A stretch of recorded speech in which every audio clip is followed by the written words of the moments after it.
Almighty God, we humbly beseech thee to look with favor upon this Parliament of the Republic of Ghana.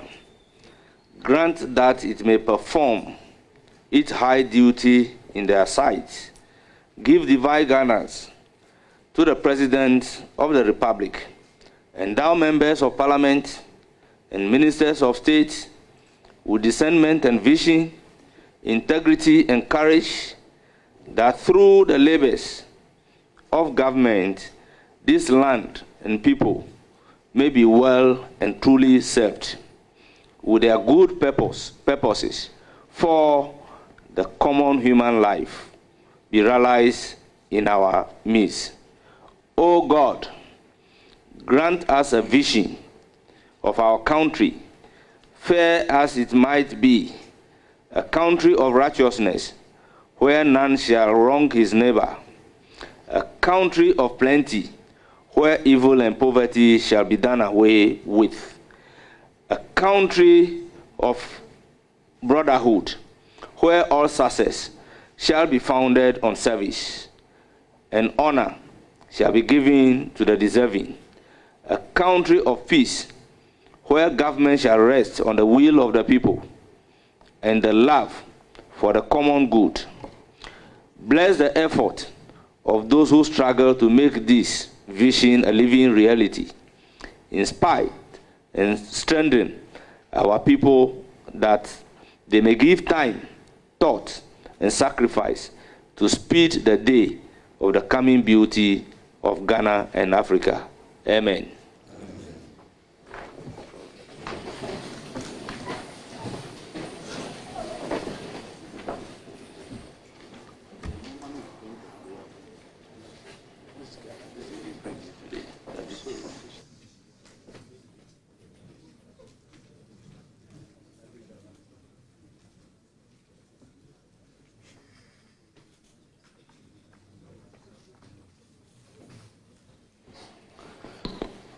Honorable members,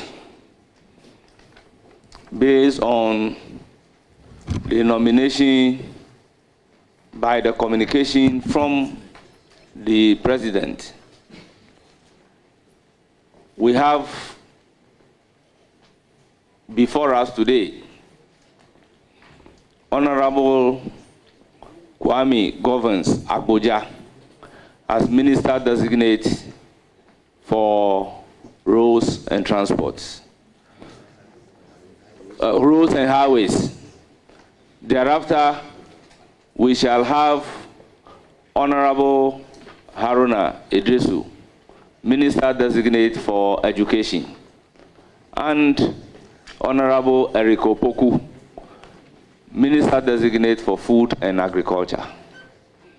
Honorable members, we've agreed to start the day with Honorable Governor Kwame Agbodza.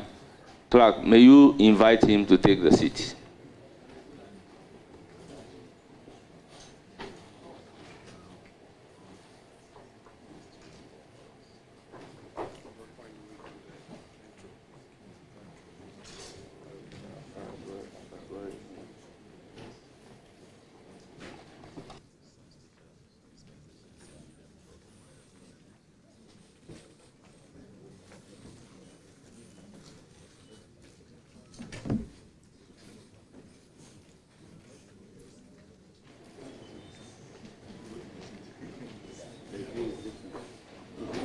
Clerk of the committee, may you proceed to conduct the swearing in for the nominee.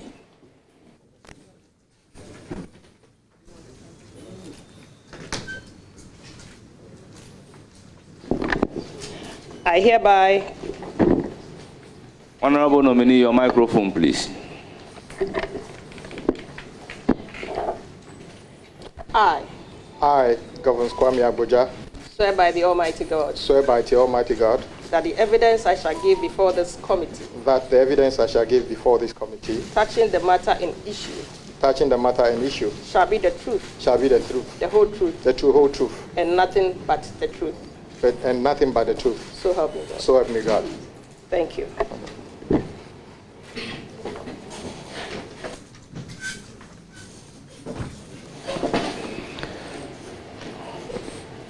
Honourable members, may I find out from my ranking member whether he has opening remark.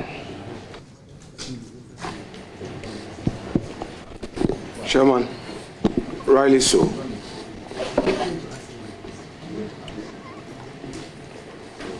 I have some opening remarks to make on behalf of the minority caucus. First, we congratulate our colleague on his nomination, and also to say that we have noticed from the communication coming from the presidency that this time the letter was duly signed by Mr. President himself. Suffice to state that there is no cabinet yet. So we want to draw the attention of Mr. President that in his letter, since there is no cabinet, he couldn't have copied secretary to cabinet. And we noticed from the letter that he's copied the Vice President, Jubilee House, the Chief of Staff, Jubilee House, and also the Secretary to Cabinet. There is none. Having said that, Chair, we also would want to express a view on some 3 important national issues. Honourable Ranking, I recognize point of order.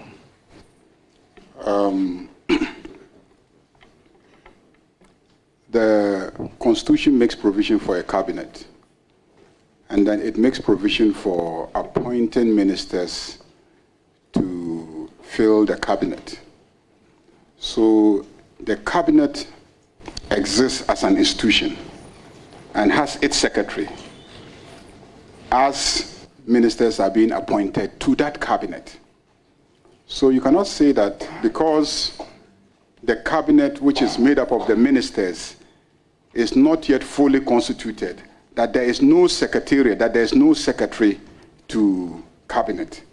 I've worked at the office of the president before, and I know that there's an office there that is the cabinet's office that will usually have a secretary. And for records purposes, documents have to be copied them so that they keep the records. So please, this level of trying to belittle everybody and create an impression that people don't know what they are about must stop. And secondly, I see that you're about to read a copious press conference, and I have an objection to that pursuant to Order 2671 and 2. Honourable Ayarga, your first point is well taken. Yes. We cannot preempt what he will say in his remaining remarks that he will have to do. So I agree with you that cabinet exists as an office, so in the Constitution, and whatever letter that you are writing, at least you should make provision for a copy to be given to that particular office. So, Honourable Ranking Member, may you proceed, Chairman, with your... Chairman, are you on a point of order? Yes, please. On what Honourable Ayarga said. What is your point of order? Yes, let me refer to my colleague to Article 76 of the Constitution on the establishment of a cabinet. It says that there shall be a cabinet which shall consist of the President and Vice President and not less than 10 and not more than 19 ministers of state. 2. The cabinet shall assist the President in the determination of general policy of the government. 3. Talks about there shall be a secretary to the cabinet who shall be appointed by the President. As we speak, all appointments duly made by the President has been communicated to the country. We don't know of any appointed secretary to the cabinet as envisaged under the Constitution. So if a letter is written to the Speaker and copied to the Secretary to the Cabinet, who is unknown, So it's right for the leader, minority leader, to have raised that. We don't have a secretary to the cabinet, duly appointed in accordance with the Constitution. We don't have to. We know there's a secretariat, but who is the secretary to the cabinet? Who was copied? So let's agree and move. We are talking about the secretary to the cabinet who was copied in the... Honorable members, I think from the discussion, the Constitution is very clear that there shall be a cabinet, there shall be a secretary. And if cabinet exists and a letter is written, copied cabinet, I do not see anything wrong if such a letter is copied to that particular institution. I think it is in line with our normal practice that a copy of the letter. So, honorable members, can we make progress? Is it on the same issue? No, honorable Whip, I do not think we should spend so much time on this issue. I am minded to give the floor to the ranking member we are to not going proceed. To spend too much time. Just an observation. Honorable Chief Whip. Honorable Chief Whip, Speaker, I am minded. I am minded to give the floor to your leader, to proceed with but I have his an comments. observation to make, pursuant to what the Honorable Mama Erica said. Honorable Chief Whip, I am minded to give the floor to minority leader. No, to Speaker, are you proceed. saying you allow me to speak? Is that it? You will speak later. No, I want to speak leader. now. I insist. Minority speak now. leader, no, proceed. It's important I speak. It's important. It's important. Yeah, so you should listen to me. But you should listen to me first. No, you raise a matter which is not right. Mr. Speaker, we cannot begin on this note. He made a point. If you just tolerate me just a minute, leader. He made a point that... Honourable members, can we make progress? Minority leader. No, I insist. I need to say this. He made a point. Honourable members, can we make progress? Belittle. No. Honourable minority leader, you have the floor. Us. We are members of this committee. Respect us. Respect my opinion. Listen to me. What? No, what is that? Why? I respect the chair. Honourable members. I do respect the chair. Honourable members.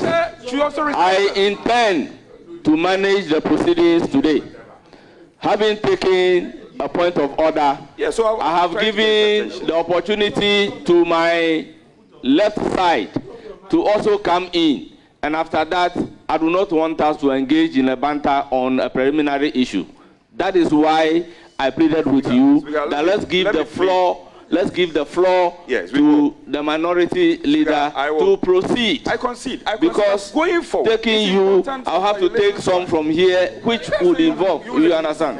So, Speaker, no, please. Why? If for nothing at all, at least we Chairman, when we meet, we listen to Mr. Chairman. It's a small point. No, let's just try and tolerate each other here. What is wrong? If you had allowed me, just a minute. Yes, we would have gone forward.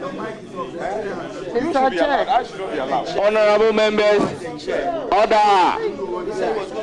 Honourable members, order.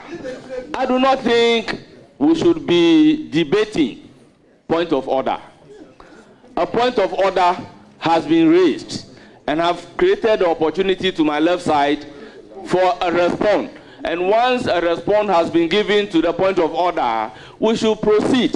So, Honourable Minority Leader, you have the floor. Speaker, is it the case that you won't listen to me?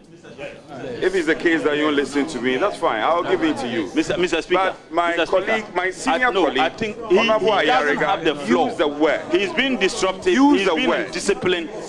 He's been disruptive and indisciplined. Respected minority leader. Look, we need this attempt at seeking to belittle. We need to understand that this is an extension of he Parliament. Shouldn't be allowed to be using those words on the minority leader. This is an extension of Parliament. Parliament. He ought to understand that. He's been a member of this Parliament for 4 times. He was out of... You didn't give him the floor yet. You do not have the floor. He doesn't have the floor either.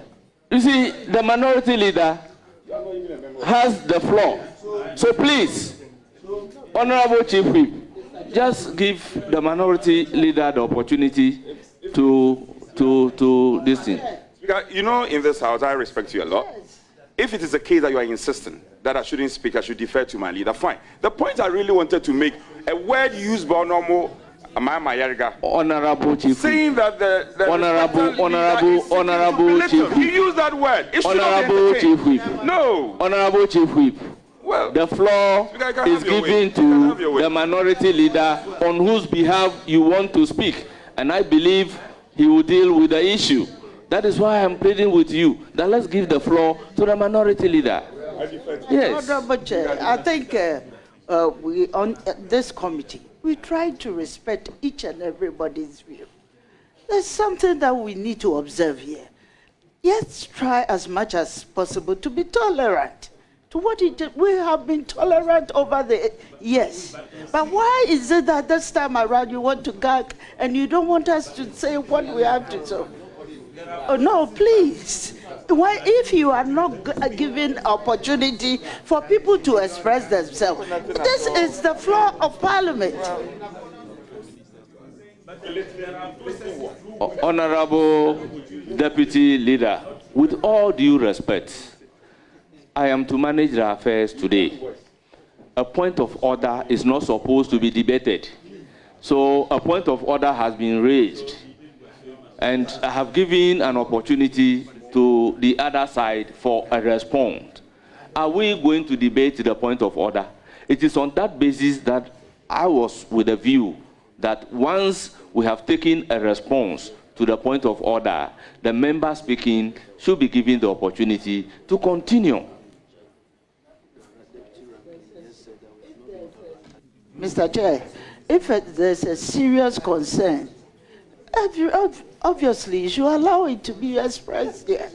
You should listen to each other. Please. Speaker, listen to me.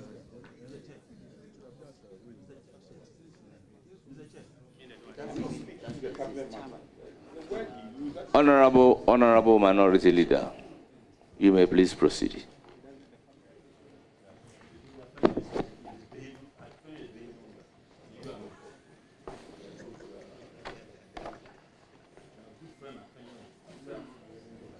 So, Chairman, as was earlier observed, I need to reiterate on behalf of the Minority Caucus that we are pleased that upon raising constitutional objections to the earlier communication from the presidency, the right thing has been done. This time around, Mr. President himself has signed the letter, which letter is dated the 16th of January 2025, signed by himself with his full name. However, we are concerned about some other matters contained in the letter, one of which is the fact that this letter has been copied to the Secretary to Cabinet Office, Jubilee House, Accra. In view of Article 76, 77 of the Constitution, which I hereby, with your leave, proceed to read. 76(1), quote, "There shall be a cabinet which shall consist of the President, the Vice President, and not less than 10 and not more than 90 Ministers of State." 76(2), "The Cabinet shall assist the President in the determination of general policy of the government." 76(3), "There shall be a Secretary to the Cabinet who shall be appointed by the President." Mr. Chair, in our view as minority, there must first be a cabinet. Here we are. We've only considered 3 nominees. Today, we are proceeding with the second batch of nominees. In fact, none of the nominees earlier interviewed has had a report duly moved on the floor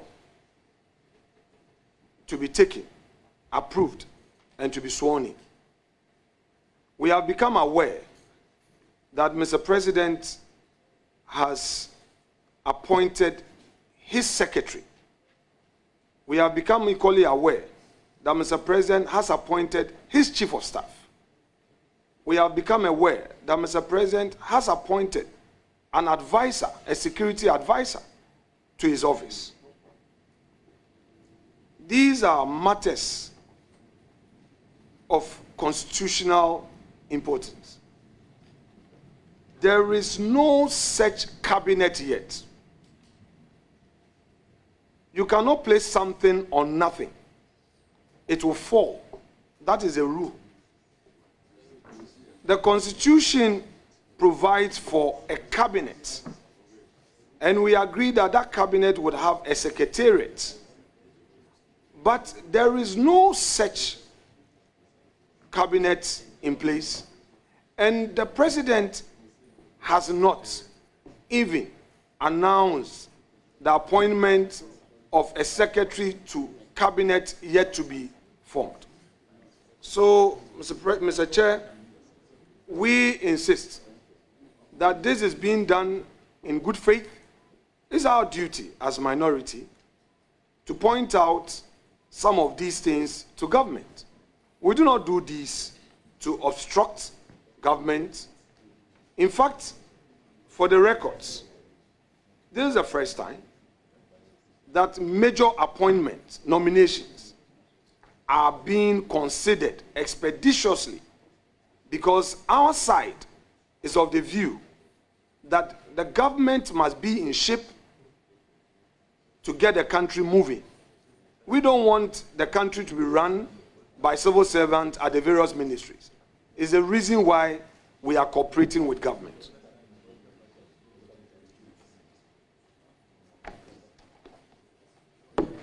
Chairman, our second observation that has to do with a matter of national importance. And this matter is rooted in the case of Theophilus Donko versus the Attorney General. Mr. Chairman. Decided on the 12th of June 2019. Point of order. Point and of order. it was a matter that my respected colleague Godwin Eduji Tamaklu did at the Supreme Court. The background to this matter... Mr. Point of order. The background to this order, matter... Mr. Chairman. Point of order. It's as a result of... Point of order. Some revocation of appointments that took place in 2017. In the view of Mr. Eduji Tamaklu, certain chief executives who were appointed by the government, and for that matter, they were under Article 191 and 195, ought not to be sacked by mere operation of a change of government. This is what Chairman, I have a point of order. The court I have a point of order. said. Okay, sure. All right. Chairman, if you want to... I recognize Honorable Yarga on a point of order. Mr. Chairman, the standing orders of the Republic of Ghana makes provision for the establishment of committees, subcommittees, ad hoc committees, and etc. And then it provides for the scope of deliberation of committees. Scope of deliberation of committees. Everybody open your standing orders. Look at order 267. Everybody, please. I don't want us to sound like we're just being difficult. Open your standing orders. Let's read together. Order 267. 1 of 267 says that in the exercise of the oversight function of a committee, the committee may consider a matter within its mandate. A matter within its mandate. Number 1. Number 2, 2672 says that where the Speaker refers a matter to a committee, the deliberations of that committee shall be confined to that matter. Shall be confined to that matter. The Speaker has referred to us the nomination of Honorable Agbodza for the post of Minister for Roads, and he is before us for vetting.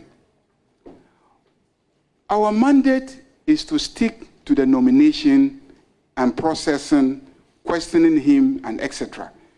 What has that got to do with a case that Eduji has initiated?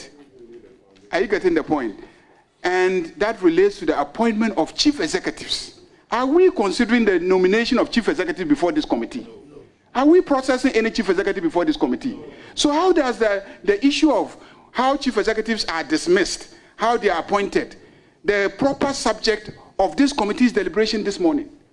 You see, we cannot, every morning that we come here, turn this platform into a press conference. We cannot do that. It cannot be tolerated. It cannot be encouraged. When somebody objects, then you say that we're trying to be difficult. Please, we're all decent gentlemen and women here. Let's keep to our mandate. We are here to consider the nomination of 3 nominees that are before us. Let's stick to that. National issues, so what is not a national issue? Whether there's a toilet in my village, it's a national issue. Whether there's water flowing in my hometown, it's a national issue. Because everybody can decide what he defines as a national issue. But we're not saying that it is not even a national issue. We're saying that by our own standing orders, it is not a matter properly before us as a committee. And we are not mandated as a committee to consider it. Please, you are a senior lawyer. You are a senior lawyer. Read these standing orders. They are very clear. Honorable members, a point of order has been raised. I am minded to take a response from my left side. So, Honorable Chief Whip. Chairman, thank you for tolerating me. And I listened to our colleague, our senior colleague, Nwabo Ayariga, when he copiously referenced the orders. And Speaker, if you want to proceed on that tangent, if you are going by Order 217, I mean, in this strict sense, no, I'm referring to 217.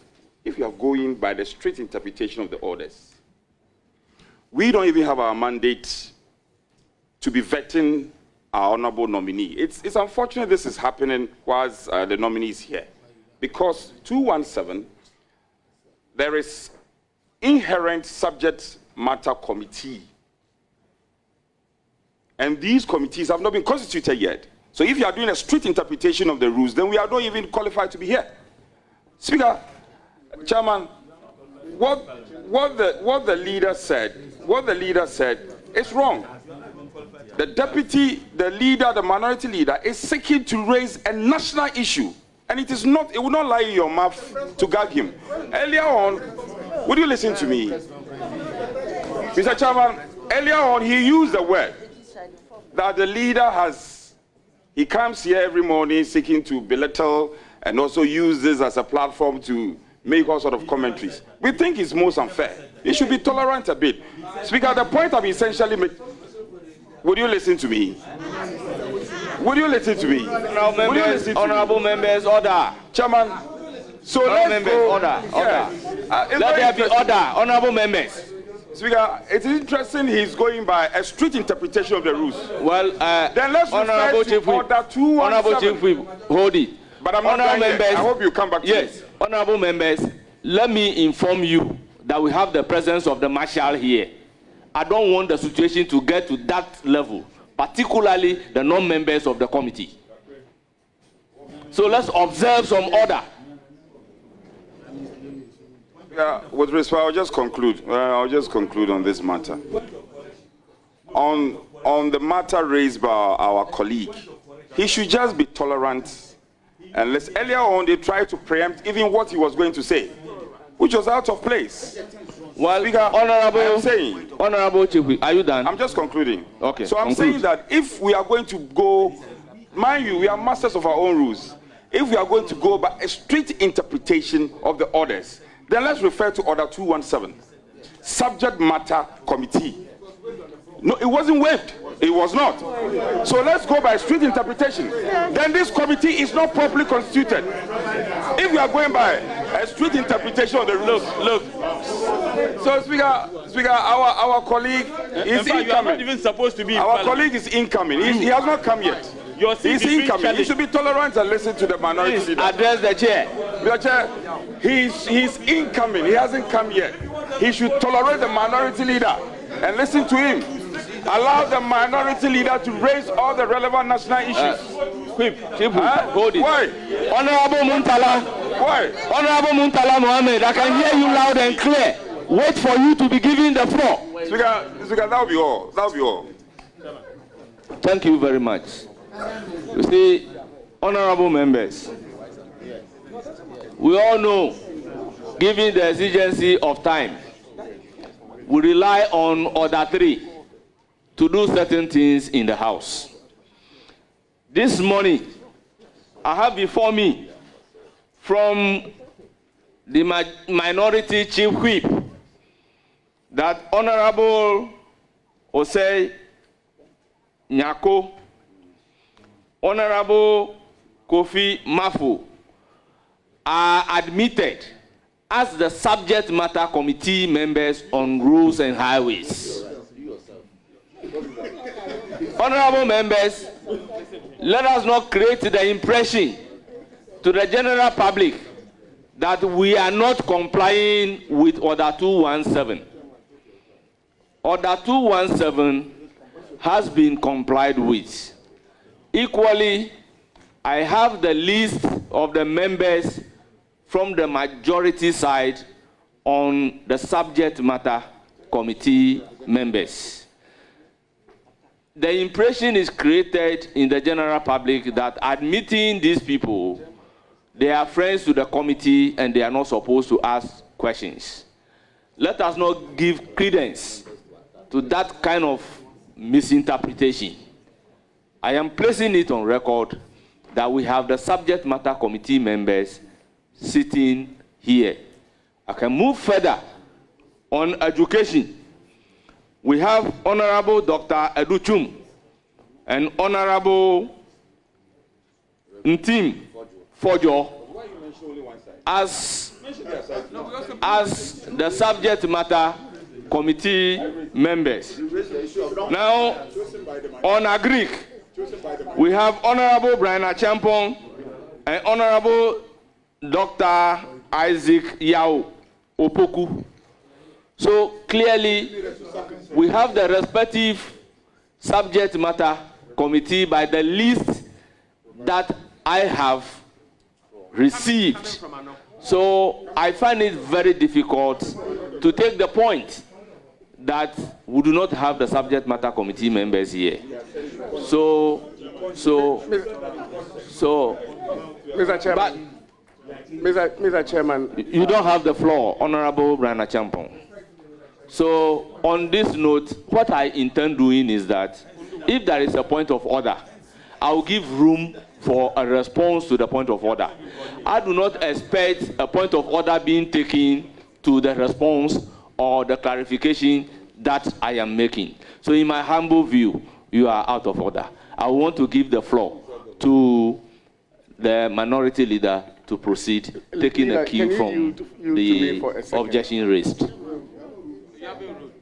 Well, honorable members, Mr. Chairman, he has not responded. So he should be given the opportunity to respond, so that if there is a need to give a ruling, I'll proceed to give the ruling accordingly. Thank you, Chairman. In responding to the objection by my respected colleague, Honorable Muhammad Yariga, I shall first lay the foundation of the issue I was raising, and I shall catapult him into giving him a reasoned response, which response I believe, Mr. Chair, will lead to you dismissing his objection. Mr. Chair, the Supreme Court, speaking through His Lordship Korte. Honorable Minority Leader. Honorable Minority Leader. The entire House is expecting me to give a ruling on the point of order raised, having listened to both sides. So if you want something to add to the point of order being raised, you are entitled to do so. Else, let me deliver a ruling on the issue. Chairman, with respect, he raised a point of order against me. And I've told you that with your leave, I shall respond. And I will lay a foundation to my response to enable you appropriately determine the matter. And I believe that if that is done, the entire committee will know that his objection was indeed not founded on any law. In relying on the Supreme Court decision, which decision I have already quoted, and the Supreme Court, speaking through my Lord Korte, paragraph 3.7, all the way to paragraph 4. I read, the Republic of Ghana is the sole majority or significant shareholder in a number of companies. These include Ghana Airport Company Limited, GCB Limited. Honorable Minority Leader, the point of order for consideration is that Order 267 is clear.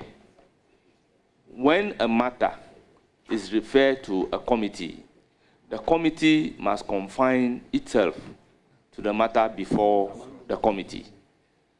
The issue that you are raising relating to a Supreme Court judgment doesn't relate to the matter referred to the committee. So what the committee will have to consider is whether or not, having regard to the nominee before us, the issue that you are raising relates to that subject matter. Because the referrer is for us to vet the nominee. The issue you are raising has to do with the appointment of chief executives. So if you want to respond, honorable members, order. Honorable members, order. Honorable members, can you listen to the chair in silence? So your response Speaker, to the point of order should Chairman, take you into need to allow the consideration. leader to speak. should take into consideration Chairman, you need the to point allow of the order leader to speak. being I'm in raised. total disagreement with you. Chairman, no. I'm not disrespecting him. I will not disrespect him. Allow the man to make his point. Let him raise his At least, issue. let him speak. Take 10 minutes. Let him speak. Abba.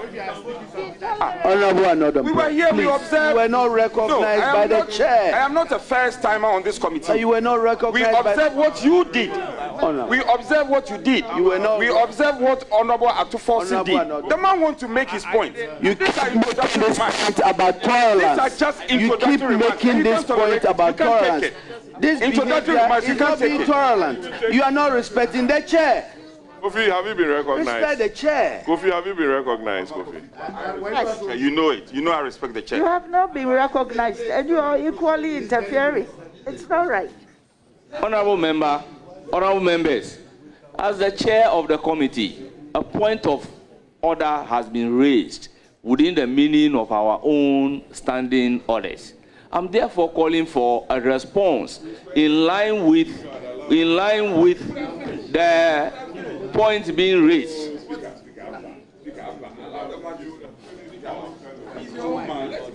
At paragraph 3.7, quote, the Republic of Ghana is a sole majority Chairman, or have you ruled on the significant matter? shareholder Have you ruled on the matter? in a number of companies. Have you ruled? Honorable These members, include Ghana Airport Limited. honorable members, it appears the ranking member is not taking the guidance provided. The guidance is to the effect that a point of order has been raised to a specific issue supported by our own standing orders. I am not aware of these particular standing orders being waived. I am looking for a response to the point of order. But if he insists on going on without responding specifically to that particular issue, honorable members, this is my ruling. Chairman. Chairman, you can't rule. We have comments to make. Honorable Chairman. You can't rule. Honorable Chairman. Honorable Chairman. Honorable Chairman, with the greatest respect, I am as human as you are.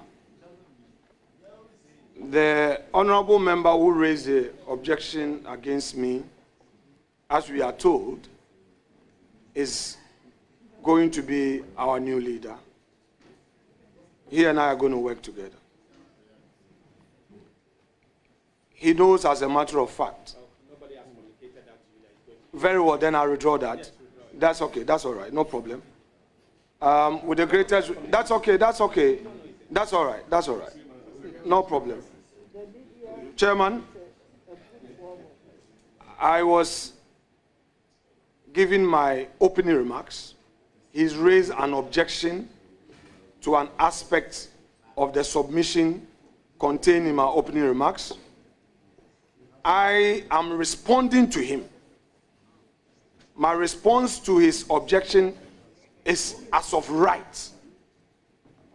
The chair must listen in silence to my response and thereafter make a ruling. Indeed, in silence. The chair must listen to my response. Mr. Chair, there's something that is very clear.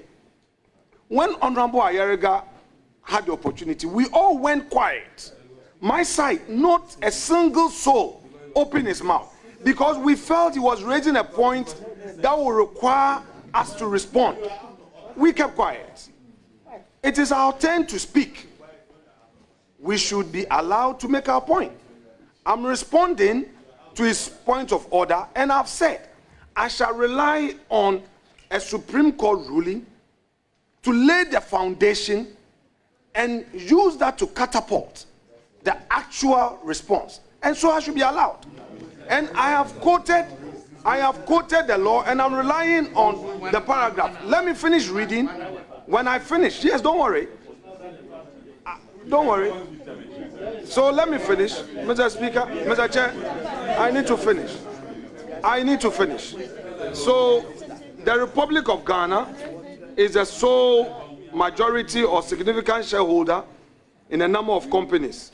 These include the Ghana Airport Company Limited, GCB Bank Limited, Goyle Limited, State Housing Company Limited, and National Investment Bank Limited.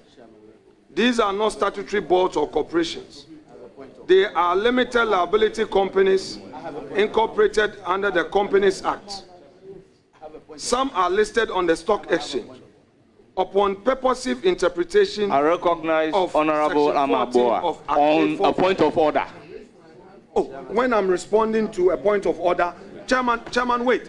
Chairman, you are Chairman. Chairman, you are. The reason I raise this point of order, I take you to order 267 of our standing orders. The deliberations this morning must be centered around our mandate.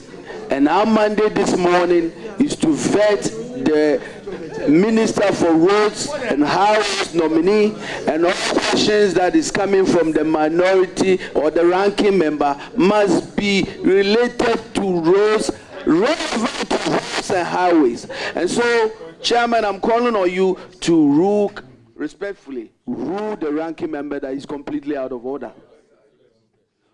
Well, I believe the issue being raised by the Deputy Majority Leader is on point of relevance.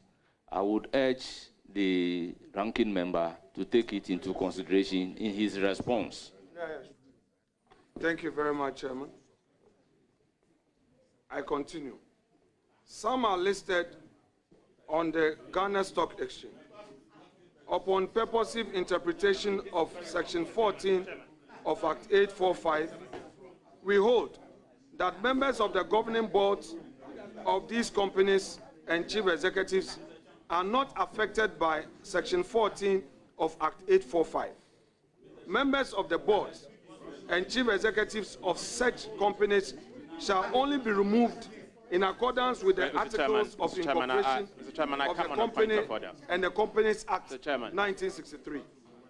Section 14 and Majority Leader, are you on point of order? Governing bodies. Or point of information, or you want to interrupt? On point of order. Very well. Your interruption is less accommodating. Okay, no problem. Mr. Chairman. Mr. Chairman, we have traveled this road before. This will not be the first time we will vet a nominee. This will not be the end. Mr. Chairman, at all times, we are guided by our standing orders. Our standing orders on this matter is so clear.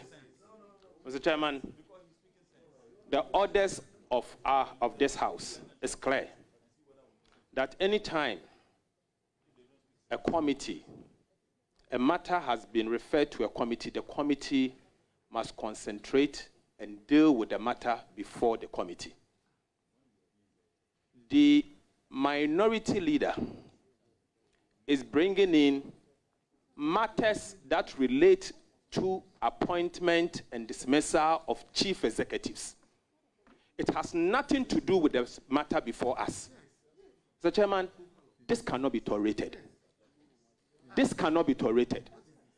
The majority leader, the minority leader can, at all times, address the media or use other tools available to him as the minority leader to address his concerns. But he cannot use this platform to address matters that are irrelevant to what is before us. What he's talking about, Mr. Chairman, is irrelevant to the matter before us. And so we cannot entertain it. Mr. Chairman, I urge you to rule him completely out of order. He is out of order. Please rule him out and let's deal with the matter before us. Chairman, a reply. Rule him out because what the matter before us has nothing to do with what he's asking, what he's reading. There are other tools he can use. Parliament will be sitting tomorrow. He can come in a form of a statement or whatever he wants to do. But as we sit here, we are here to vet the minister responsible for roads. The minister responsible for roads. Let's deal with the matter. The man has been sitting here for how long? For 1 hour, dealing with preliminary issues. This is not the platform, Mr. Chairman. Mr. Chairman, be strong and do your job. Mr. Chairman. Honorable members, I will recognize you. Honorable members, Honorable Brian Achampong, with all due respect, you are not a subject matter committee member for the appointment committee in relation to roads and highways. Therefore, you do not have the right and you cannot be given the platform to speak. I am told by the list provided by the whip to the effect that you should be recognized as a subject matter committee member for Agric. And I'm certainly going to give you, the floor when you get to the vetting of Agric. The composition of the appointment committee is by Standing Order 217. It is clear that the committee is made up of 11 members, and the committee should be assisted by leadership of the subject matter committee. So once the minister-designate before us is for roads and highways, the list submitted to me by the minority side to be the subject matter committee leadership members is what I am going to go by. That is why I have not given the floor to Muntala Mohammed to speak. Thank you very much. So all the other members should take notes accordingly. Honorable Deputy Minority Leader. All right, thank you, Mr. Chairman. I'm very happy that our honorable leader, the outgoing leader of the majority side, mentioned the fact that the issues that are being raised relates to appointment of chief executives and everything. Our committee's name is Appointments Committee. If there are issues, no, let me tell you, it's not just whether ministers or not. What I believe that we need to be tolerant with each other. Let people, it's a preliminary issues that he's raising, and he should be given the chance. If there are some flaws in appointment, I think that one we should listen to. You cannot rule him out. I recognize Honorable Roxanne Nelson. Chairman, thank you very much. Chairman, first of all, there's no rule of this House that demands that the ranking member to the appointment committee must necessarily and willingly deliver an opening remark. It is not binding at all times. So if the invitation is a courtesy, if he continues to abuse the courtesy, it has to be withdrawn. And he's aggressively abusing this courtesy in a very prolonged manner. So I suggest that that courtesy be withdrawn. So we deal with the matter at hand. If he gets his turn to ask questions, he could frame the issues he's raising in the form of a question directed at the nominee. If the nominee is minded, he will respond. If it's not, he may not answer. Look, in Boefio versus NTHC, where a procedure is provided for a thing to be done, it is that procedure that must be applied. He's using the wrong forum to deal with the matter that he thinks strongly about. He should go to court. This is not the forum convenience. With all due respect, Mr. Chairman.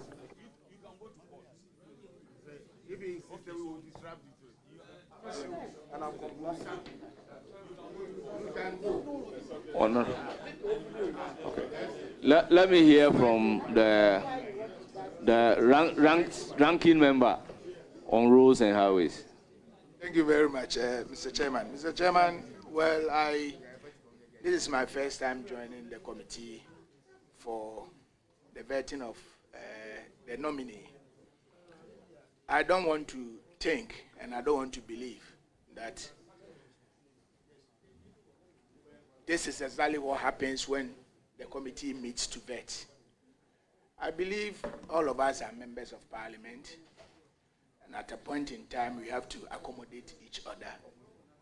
I've seen the back and forth. We've been spending almost an hour going back and forth. I would suggest it's your ranking.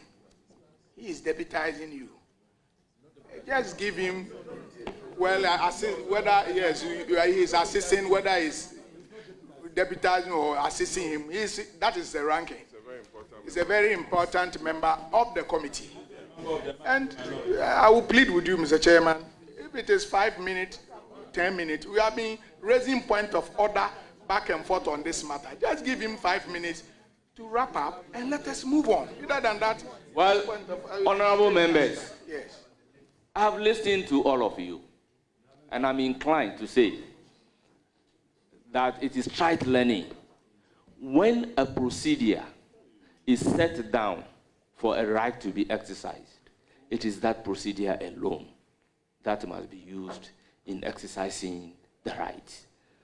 He mentioned the case of Boyfio versus NTAC. I want to add the principles established in the case of Ashcam versus Karam. It is also true that when a matter is referred to the committee must limit itself to the referrer. The referrer to the appointment committee has nothing to do with the appointment of chief executives.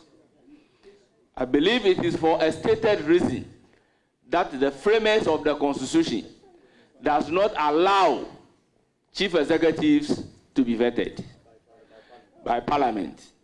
It is for a stated reason that our standing orders do not allow vetting of the chief executives. So any issue relating to the appointment of chief executives, it is not a matter for consideration by the appointment committee. I would therefore urge upon the ranking member not to introduce any matter which is not within the ambit of the appointment committee. Let's limit ourselves to the referral by the Speaker of Parliament, and we can make progress. Any matter which is not within the ambit of the appointment committee is hereby ruled out of order.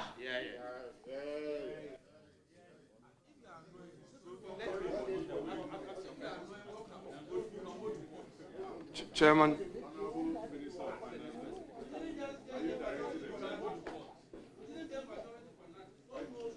Honorable Ranking and Minority Leader, please conclude. Chairman. Chairman, I am happy that you have referred to some Supreme Court rulings, and my respected colleague, Roxanne Defiamapo, also referred to a Supreme Court decision in his submission. I will therefore rely on the same right to proceed in my response to the objection you gave by relying on the Supreme Court, Honorable Ranking, that I was reading.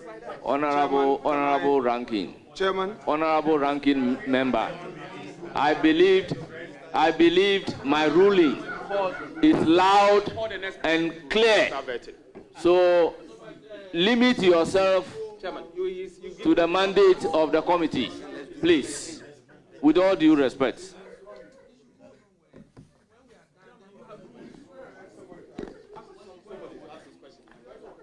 Paragraph 3.8. The Constitution establishes a number of governing bodies for public services. Honorable Minority Leader, you are again out of order. Honorable Minority Leader, you are out of order. Honorable members, can we proceed? Chairman. Honorable members, can we proceed? Chairman. Honorable members, you cannot ask your members to on the mic. Chairman. Honorable members, let's proceed. Chairman. I would call on Honorable Mahama Shaibu to start his question. Chairman. Thank you very much. Chairman,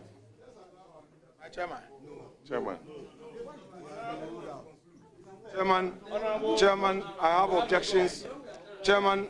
Thank you very much, Chairman. Chairman, I object. Honorable nominee. Chairman, I object to the conduct. Congratulations, Honorable nominee. Honorable Chairman, we cannot go. Honorable nominee. We cannot go on. Congratulations. In this way. One more time. No. Don't do this too. Chairman, no. You can't do this. It's not going to happen. It's not going to happen. No, it's not going to happen. I've looked through your CV. It's not going to happen. The question Chairman, of competence it's not going to happen. It's not in doubt. I've accorded you every courtesy. Honorable nominee. We've accorded you every courtesy. May you listen to me? We've accorded you every courtesy. Honorable nominee, the former roads minister. Chairman, we have accorded every courtesy. Your approach is not what we had agreed on. And he said that yes, the NDC government had left behind 1 point. Honourable members, I intend to suspend the sitting for 5 minutes.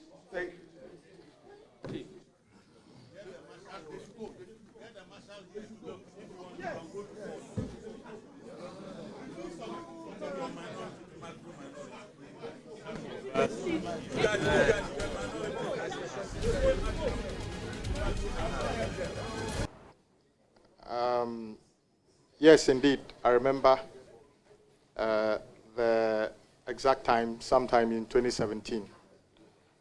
And when my very good friend, the former Minister of Roads and Highways, was being vetted.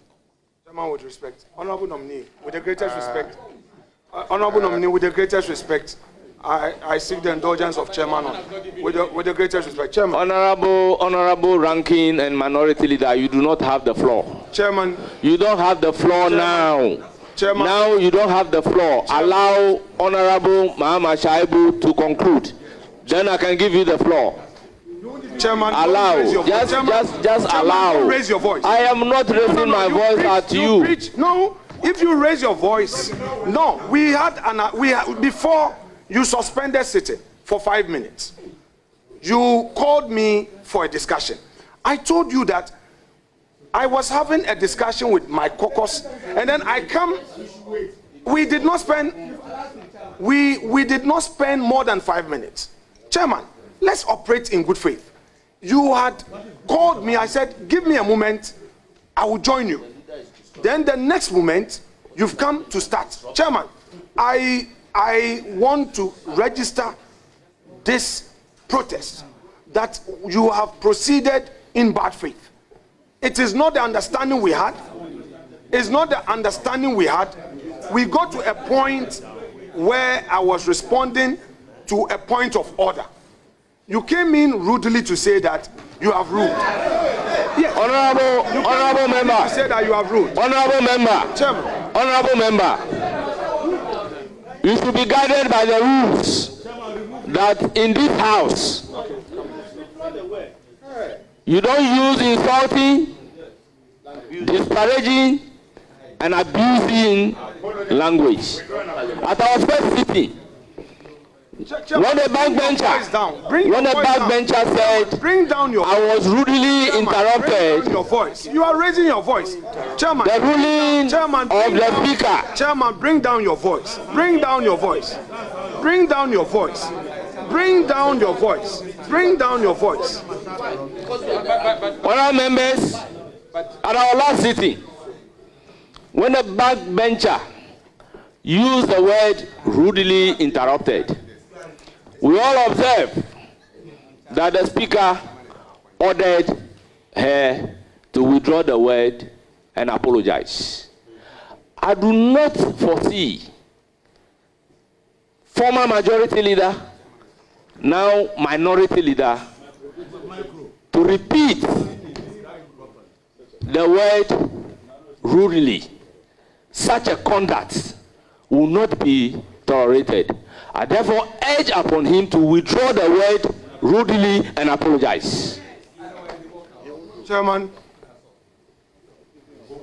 all your colleagues, including you, have been rude to me this morning. You have been very rude. You have been extremely rude. Chairman, we started, you courteously, Chairman, you courteously gave me the opportunity to give my opening remarks. In the process, Honorable Ayariga came in. In the process, Honorable Roxanne Dafiamakpo came in. In the process, you had the majority leader himself. No, Mr. Chair, if you allow. Mr. Chair, if you allow. Point of order. We have had situations where, whilst I was responding, your colleagues came in rudely. I kept quiet. You again said we should have a moment outside to have a discussion. Then out of the blue, you come in to give the floor to Honorable Ahmed Shaibu. Mr. Chair, I told you that you rudely interrupted my submission when you had given the opportunity. Again, you realize that Honorable Ahmed Kofibua, without giving him the opportunity, he came in to interrupt. Even the Honorable Ayariga, on 2 occasions, he interrupted, and I kept my calm. Chairman, it is upon the two of us to steer the affairs of this committee. I think that as chair, I didn't say co-chair. You see, Chairman, you see the rude interruption. Chairman, you see the rude interruption. They will not listen. Chairman, your members will not listen. We listen to you. They will not listen to us. We listen to you. They don't listen to us. Mr. Chairman, we listen to you. You don't listen to. I'm not saying, Chairman. Let me finish. I am. No. But you.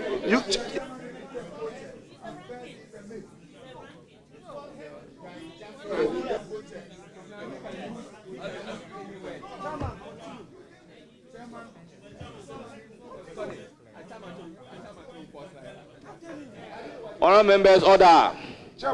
Honourable members, order. Honourable Muntala Mohammed, the ruling that I have given in respect of Brian Achampong applies to you. So here you remain silent. I have the list here. Thank you, Chairman. Chairman, my view. Chairman, my view is that the approach being adopted by the majority is unacceptable. Very unacceptable. Honorable Muntala, I have checked the records, and you are here as a subject matter committee leader for roads and highways. So I apologize to you, and honorable leader, he's here on a point of order. Let me listen to him as a member of the committee. Mr. Chairman, I raise my hand on point of relevance. Mr. Chairman, this committee is an extension of Parliament. So the rules and regulations governing the conduct of every single one of us on the floor is the same thing that must govern our conduct here. Nobody has any right to start speaking when he is not asked to do so by the chair. I get the sense that everybody does what he or she wants. More so when they put on the mic. Of course, even at plenary, you can make any comment as long as you don't speak in the speaker. When you are not recorded, every single statement that's made here, every single statement, the difference between myself and you is that I attended side too, but I'm here with you, sharing the same. You've forgotten. We are here. So, Mr. Chairman, I'm saying that nobody has any right to make any comment except that he's given the opportunity to do so by the Speaker. When you gave your ruling, that should be the end of any discussion on the matter.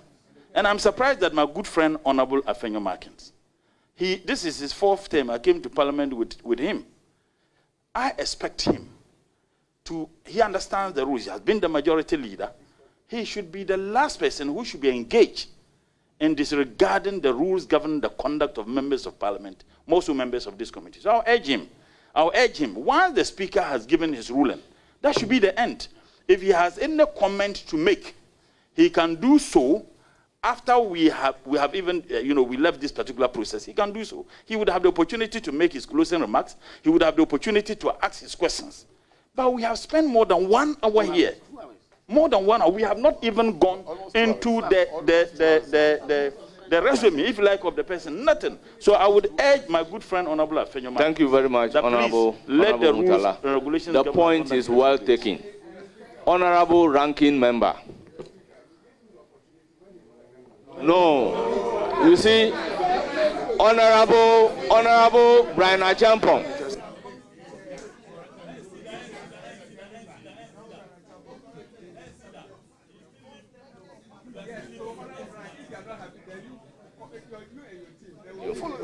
Honorable members, order.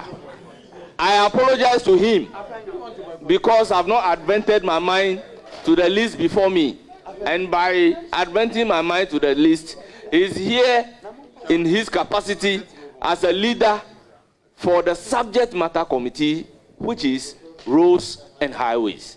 That is why I have given him the floor to speak.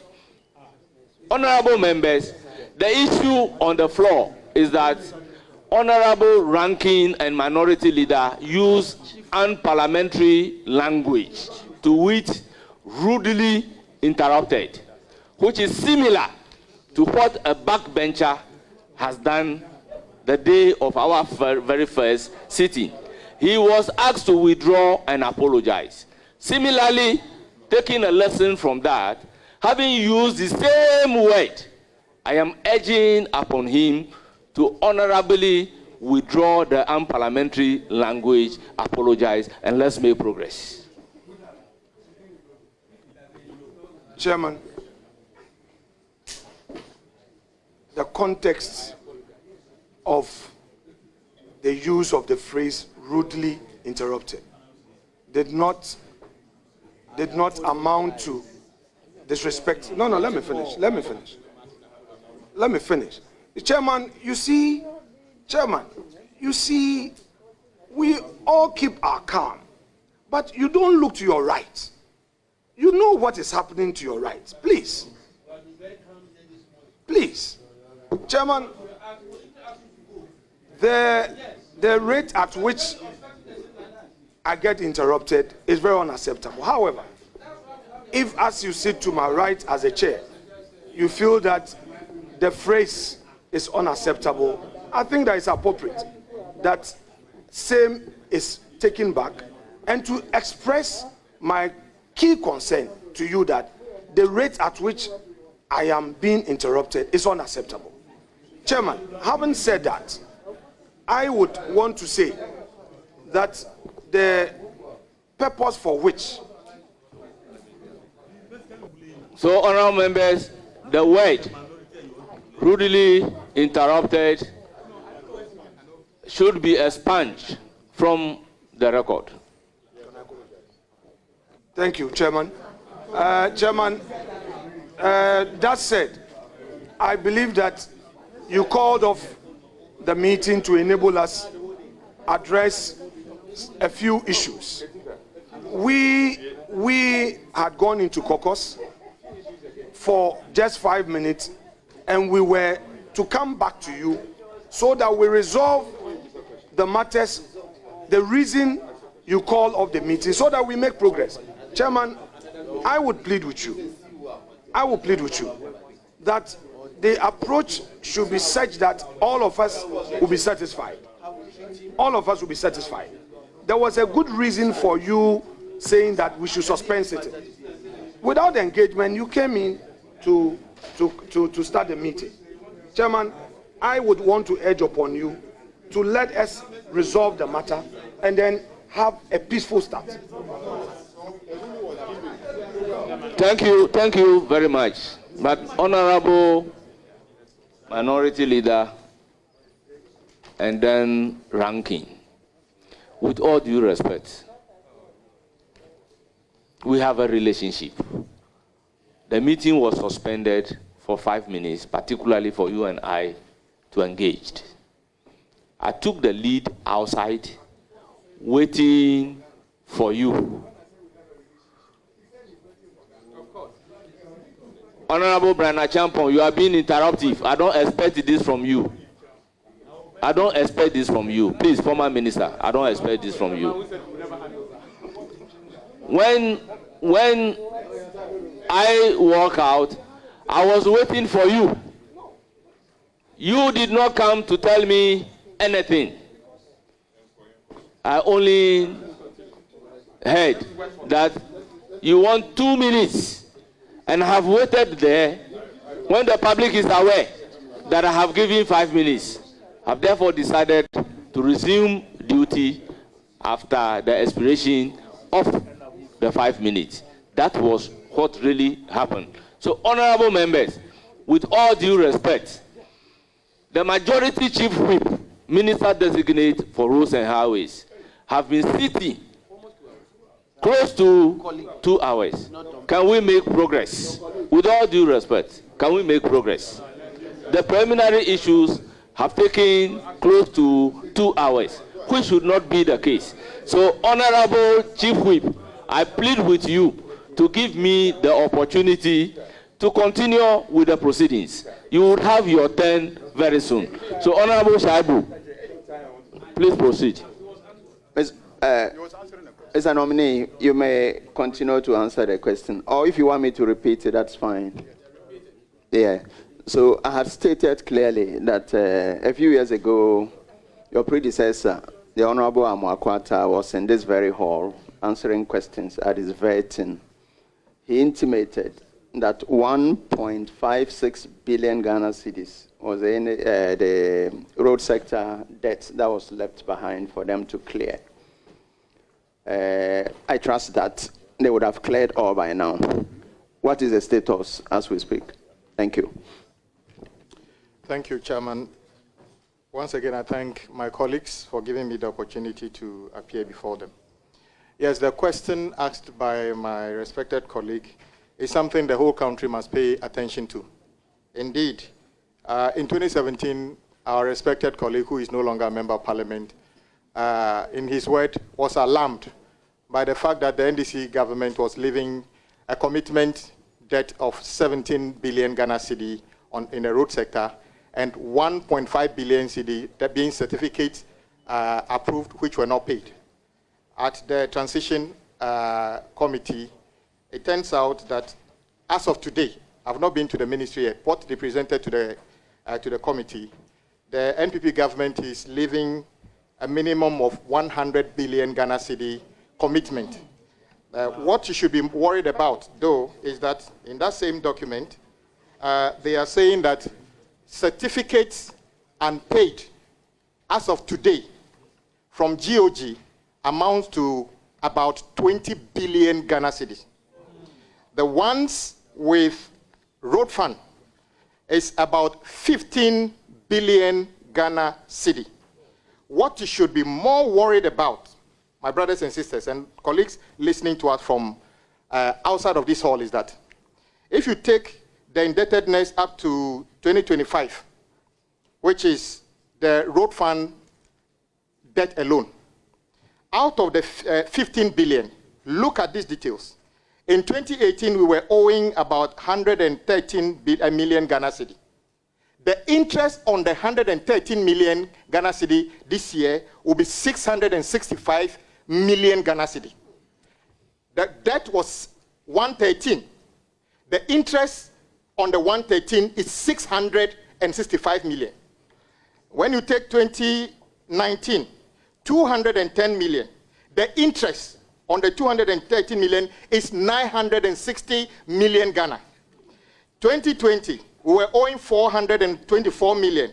The interest on the 424 million is 1.5 billion. 2021, the debt was 616 million. The interest on that is currently 1.69 billion. 2022, 693 million, and currently 1.4 billion. The question is, how do I explain this to the taxpayers in Adaklu? That we owe 113 million, and the interest on the 113 million is 665 million. I believe the issues about the road sector concerns all of us. Everybody here wants better road to our communities. These are not monies that have been thrown away, but it's because of the way contracts are written in this country, which says that if somebody raises a certificate and you don't pay after a period of time, 30% interest accrues on it. So this, as a result of the 30%, we are made to pay 15 billion on road fund alone. The question is, the 20 billion that is, GOG, what will be the interest on that? Nobody knows. If the interest on 4 billion is together is 15 billion, imagine what it will be. So I believe the way forward, if I am approved by this House, is to sit down with the finance minister to see how we can deal with it. This cannot continue. This is not value to Ghana. This is not value to the contractor. This is money being wasted. We cannot accept that you owe somebody 4 billion, and in this year, you are going to pay a total of 15 billion, that is principal plus interest. This cannot continue. This is something that the Ghanaian taxpayer, it means that today, if you collect 10 billion tax today, you are going to give the 10 billion tax as tax waivers, which is not tax waivers, like interest, which is nothing. So, Honorable Chairman, this is a very serious matter, and I want all countrymen and women to avert our minds to it. This is not about NDC or NPP. Like I said, these road projects are in our communities. So how we deal with it is something that must attract the attention of our country so that we put a stop to it. This is not sustainable. Thank you, Chairman. Thank you very much, Honorable Shaibu. By the rules, you have one follow-up question relating to the answer provided. Do you have any follow-up? Yes, Mr. Chairman. So please proceed with your follow-up. Honorable nominee, you have stated clearly that interest is one of the biggest problems that we have. If you look at the composition of the debt, understandably, you don't expect a contractor who has gone to borrow at 50% interest to do your work, and then you expect him not to add whatever he has on it. So is it a question of contracting which you intend to look at, or a question of looking for other sources of funding to pay off contractors as quickly as possible? Thank you. Thank you, Chairman. It's both. Indeed, not every contract in our country attracts interest in terms of delays.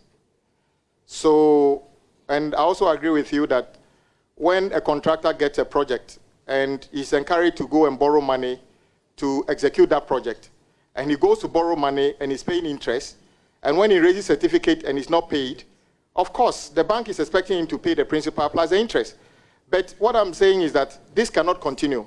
I don't know how the finance minister is going to fund this, because I foresee easily a situation where he's going to have to find 50 billion.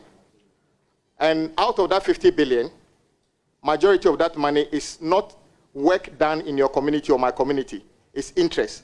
And I don't think Ghanaians will be happy with any of us. So the finance minister's responsibility would be to sit down with the sector ministers to deal with this unsustainable interest compounding daily, including today, so that we can make it possible for us to derive value for the monies we spend on our projects. Thank you, Chairman.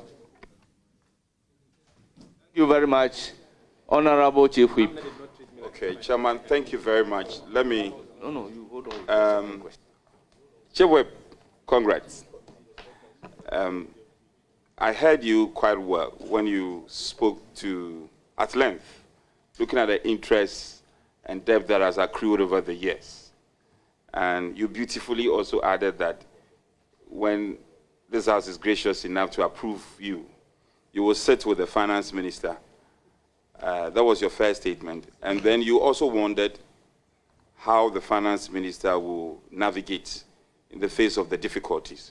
I also know you have been ranking on the Rules Committee for a while. If you put all together, you should be telling us solutions. And being aware of all these challenges, what are some of the solutions you want to profess in the wake of the difficulties we have? Yes, we are all aware of the difficulties, the interests, and all that. What are the solutions? I heard you on your political platform and all the good things you said, referencing your manifesto and all that. Tell us some solutions. Thank you very much. I think this is a very important question. First of all, whatever solutions we have, we still owe and we have to pay. That is why I referenced the finance minister to start with. How is he going to raise the money? I don't know at the moment. It is his responsibility to raise the money. But I think additionally, what we should be doing is to sit down with the industry players, contractors, and the agencies that are awarding road contract. We need to sit down with them. The way we contract, the way we write some of the contracts have to be reviewed. Government itself need to take a step back to find out whether it is appropriate to keep awarding projects when no one knows where the projects are going to be financed. Take the 2024 budget. Go to capital expenditure section. You may realize that the entire amount there that is for capital expenditure at the road sector may not be more than 4 billion Ghana cedi. Yet, this year alone, or last year alone, the quantum of projects awarded is probably fourfold. So why is it possible to award projects 4 times what has been allocated for you in the budget? So it is something we need to work out with. And the easiest way to do this is to sit down with the industry players, the contractors, and the awarding agencies to come up with something that does not actually make the contractor worse off, because we want to build their capacity, and they're also businessmen that are employing people. And also make it possible for government to be able to pay for what we are actually contracted to do between ourselves and the contractors. So the synergy between these should be able to find us a solution that is more sustainable than what we have currently. Thank you, Chairman. Thank you very much. Leader. Mr. Chairman, I have a follow-up question. Mr. Chairman, Honorable Kwame Agbodza, congratulations. Thank you, boss. Mr. Chairman, the nominee happens to be my chief whip. I've worked with him closely for 2 years. I know his competence, and he's one person I can vouch for his competence at any point in time. Mr. Chairman, in his answer, he said, so far, the immediate past government, the MPP government, has left behind contracts worth 100 billion cedis. Contract, commitment, it's contract. Commitment is contract. So you don't just commit, you commit through contracts. So contracts through 100 billion cedis. And apart from that, you have 20 billion Ghana cedis being unpaid certificates, GOG, and 15 billion Ghana cedis unpaid certificate at the road fund. 100, 2015, 135 billion Ghana cedis. The national budget the appropriations is just in excess of 200 billion cedis. In excess of 200 billion cedis. 135 is approximately 60-something% of the whole budget, including wages, salaries, and everything, debt service, and everything. Are you trying to say that we should cede the whole budget to the road sector, vis-a-vis what has been left behind because of what the previous government has left behind? Previous government has left behind. The total road sector commitment and arrest is just enough for a whole year's budget. Is that what you are trying to say? Chairman, the situation is even worse than that. The 100 billion commitment, because these projects, some of them are designed and built. Let me give you an example. On the way to your own constituency, the rehabilitation and upgrading of Kasua to Akoti Road. The contract sum is about 1 billion Ghana cedi. That's lot 1. And then that is kilometer 0 to kilometer 12. Akoti to Winneba. That leads to the respected minority leaders constituency. That one is 987 million Ghana cedi. The remark is that new figures to be agreed. What it means is that these figures are not stable. So the 100 billion I gave you is not cost to complete. This is the projected figure as of the time this report was prepared. So you would surely have to find extra money by the time you complete this project. So cost to complete will be more than this. Do I expect you to hand over the national budget to me? No, because education, healthcare, even the salaries of teachers and ourselves have to be paid as item 1 things. That is why I think the way out is to sit down. Maybe everybody involved in this must be prepared to take some level of responsibility. How we do it, I'll defer that to you as the finance minister. Thank you, Chairman. Thank you very much. Honorable Nyako, please note it down as your substantive question. If I will give you the floor very soon. Honorable Shaibu, your second substantive question. Chairman, most grateful. Honorable nominee, one fine evening, we're seated and a Minister of State writes a letter asking that all toll booths and bridges be suspended without recourse to Parliament. First of all, I want to know your take. Legal or illegal, and what are the consequences? Then secondly, what is your position on the reintroduction of the toll booths? Thank you. Thank you, Chairman. The issue of road toll is a matter that has attracted national attention. Our side has been consistent. I must take this opportunity to actually commend a former colleague in this house, Honorable Ediomi. Some time ago, when Honorable, the former minister, Inusa Fuseni, was minister, the accrual to the road fund was just around 250 million annually.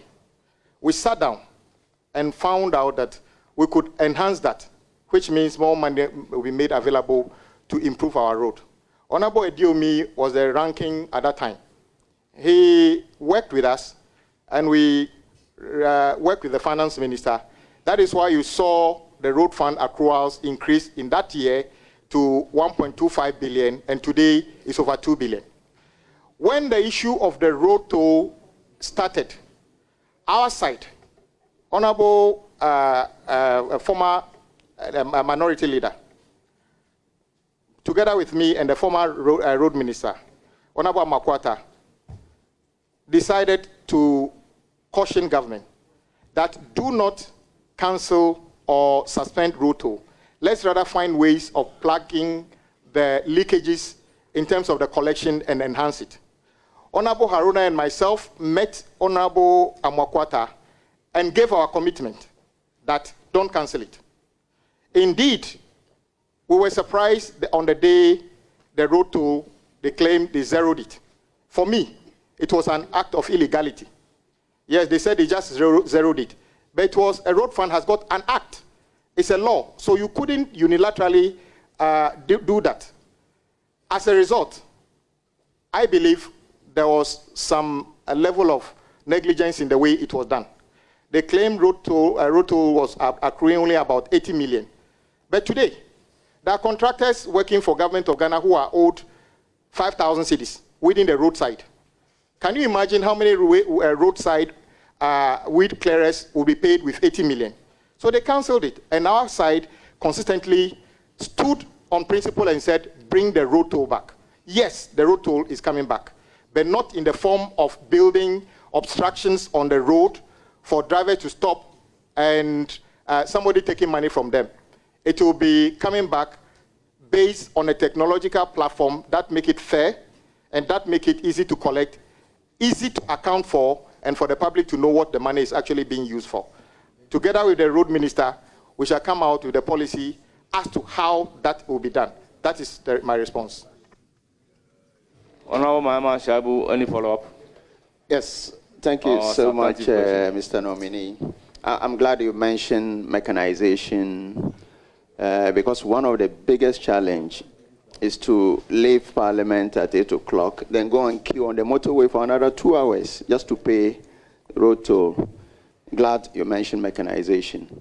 How about the disabled who were fully and gainfully employed at the tolls?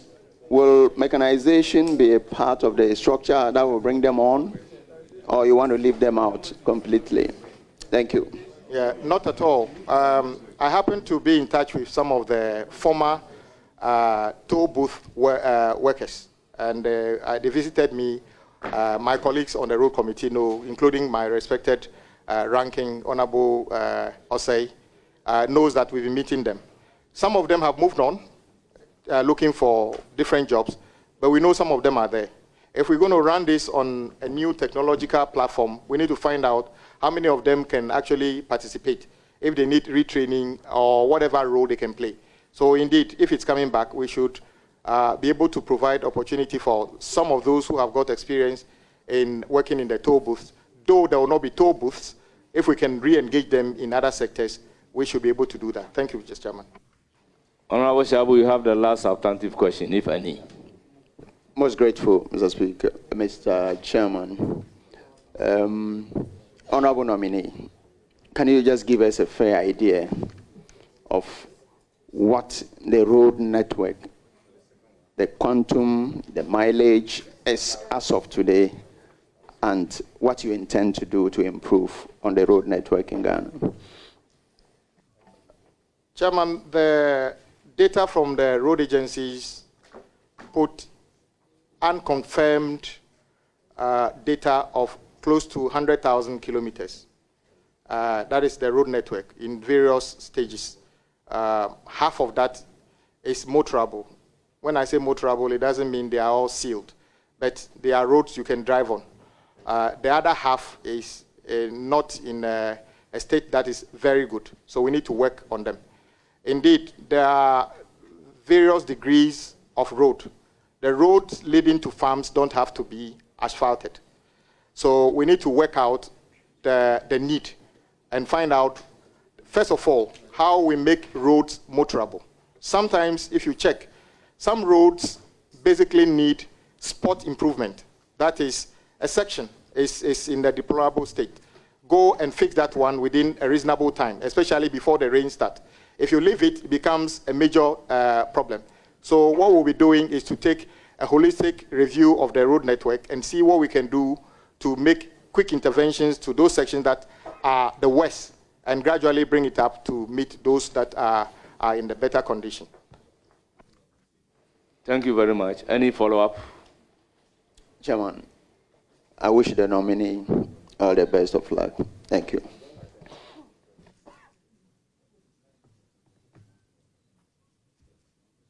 Thank you very much. Honorable Chief Whip. Honorable, my good friend, Chewell, on the toll, I'm happy how informed you are. And I can testify a number of discussions I've had with you personally and your professional advice you professed. But I'm not a prophet of doom, though. I anticipate you are going to have difficulty. Because you have stood on political platform to say, oh, Ghanaians are suffering, cost of living is high and all, blah, blah, blah, blah, blah. How are you going to justify the introduction of some levy or tax against all the things you've told Ghanaians? Don't be careful you don't attract the anger of the Mr. President, because Mr. President has said that the price of kenke is going to reduce.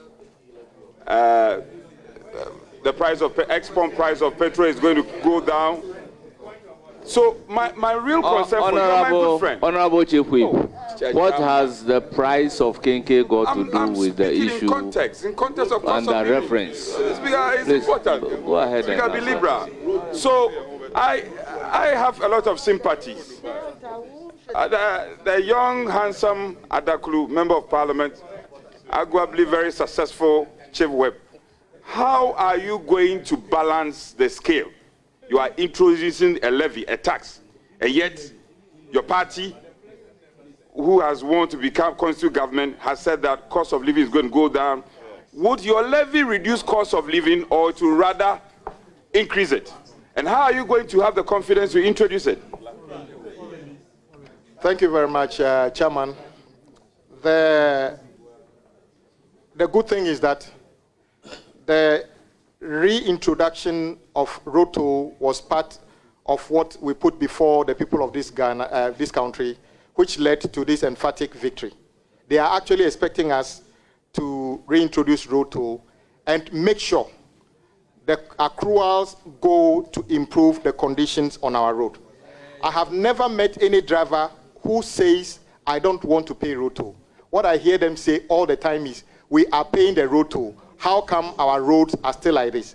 So as long as we can prove to them we are using this money to improve the conditions on our road, I am sure they will be able to accommodate. However, you are also aware that when my boss, the majority leader, took the chair here, he suggested some of the draconian taxes that are going to be removed in his first budget. Those savings would make more meaning to the ordinary Ghanaian. E-levy is going, and it's a promise the president has made, and it is going. And I'm sure your constituents are going to be happy to see e-levy go.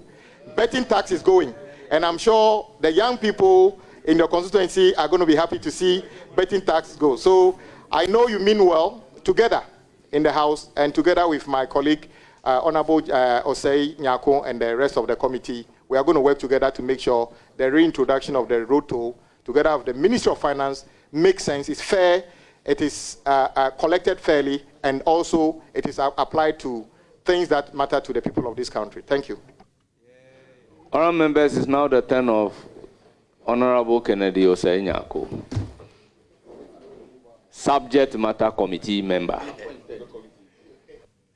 Thank you very much, Mr. Chairman. Honourable nominee, congratulations. You and I have come a long way. He happens to be my ranking, and today he has been nominated to go and hold a ministry that he, at the time, as a ranking, was vociferous and wanted to see things done right. I only wish you well, and I hope you're going to do exactly what you had believed in whilst you were holding government feet on fire. But I have a few questions for you. Just a quick one. I want to understand what is the difference between commitment of the ministry and the indebtedness. I want you to explain that one for me.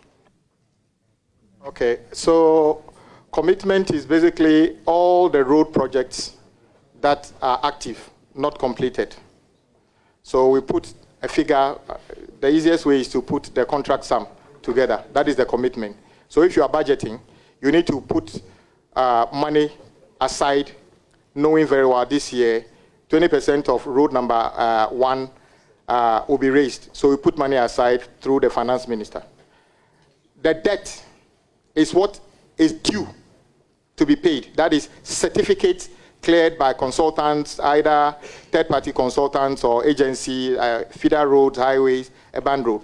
That means that you should be writing a check to the contractors or transferring money to them. So that is the difference.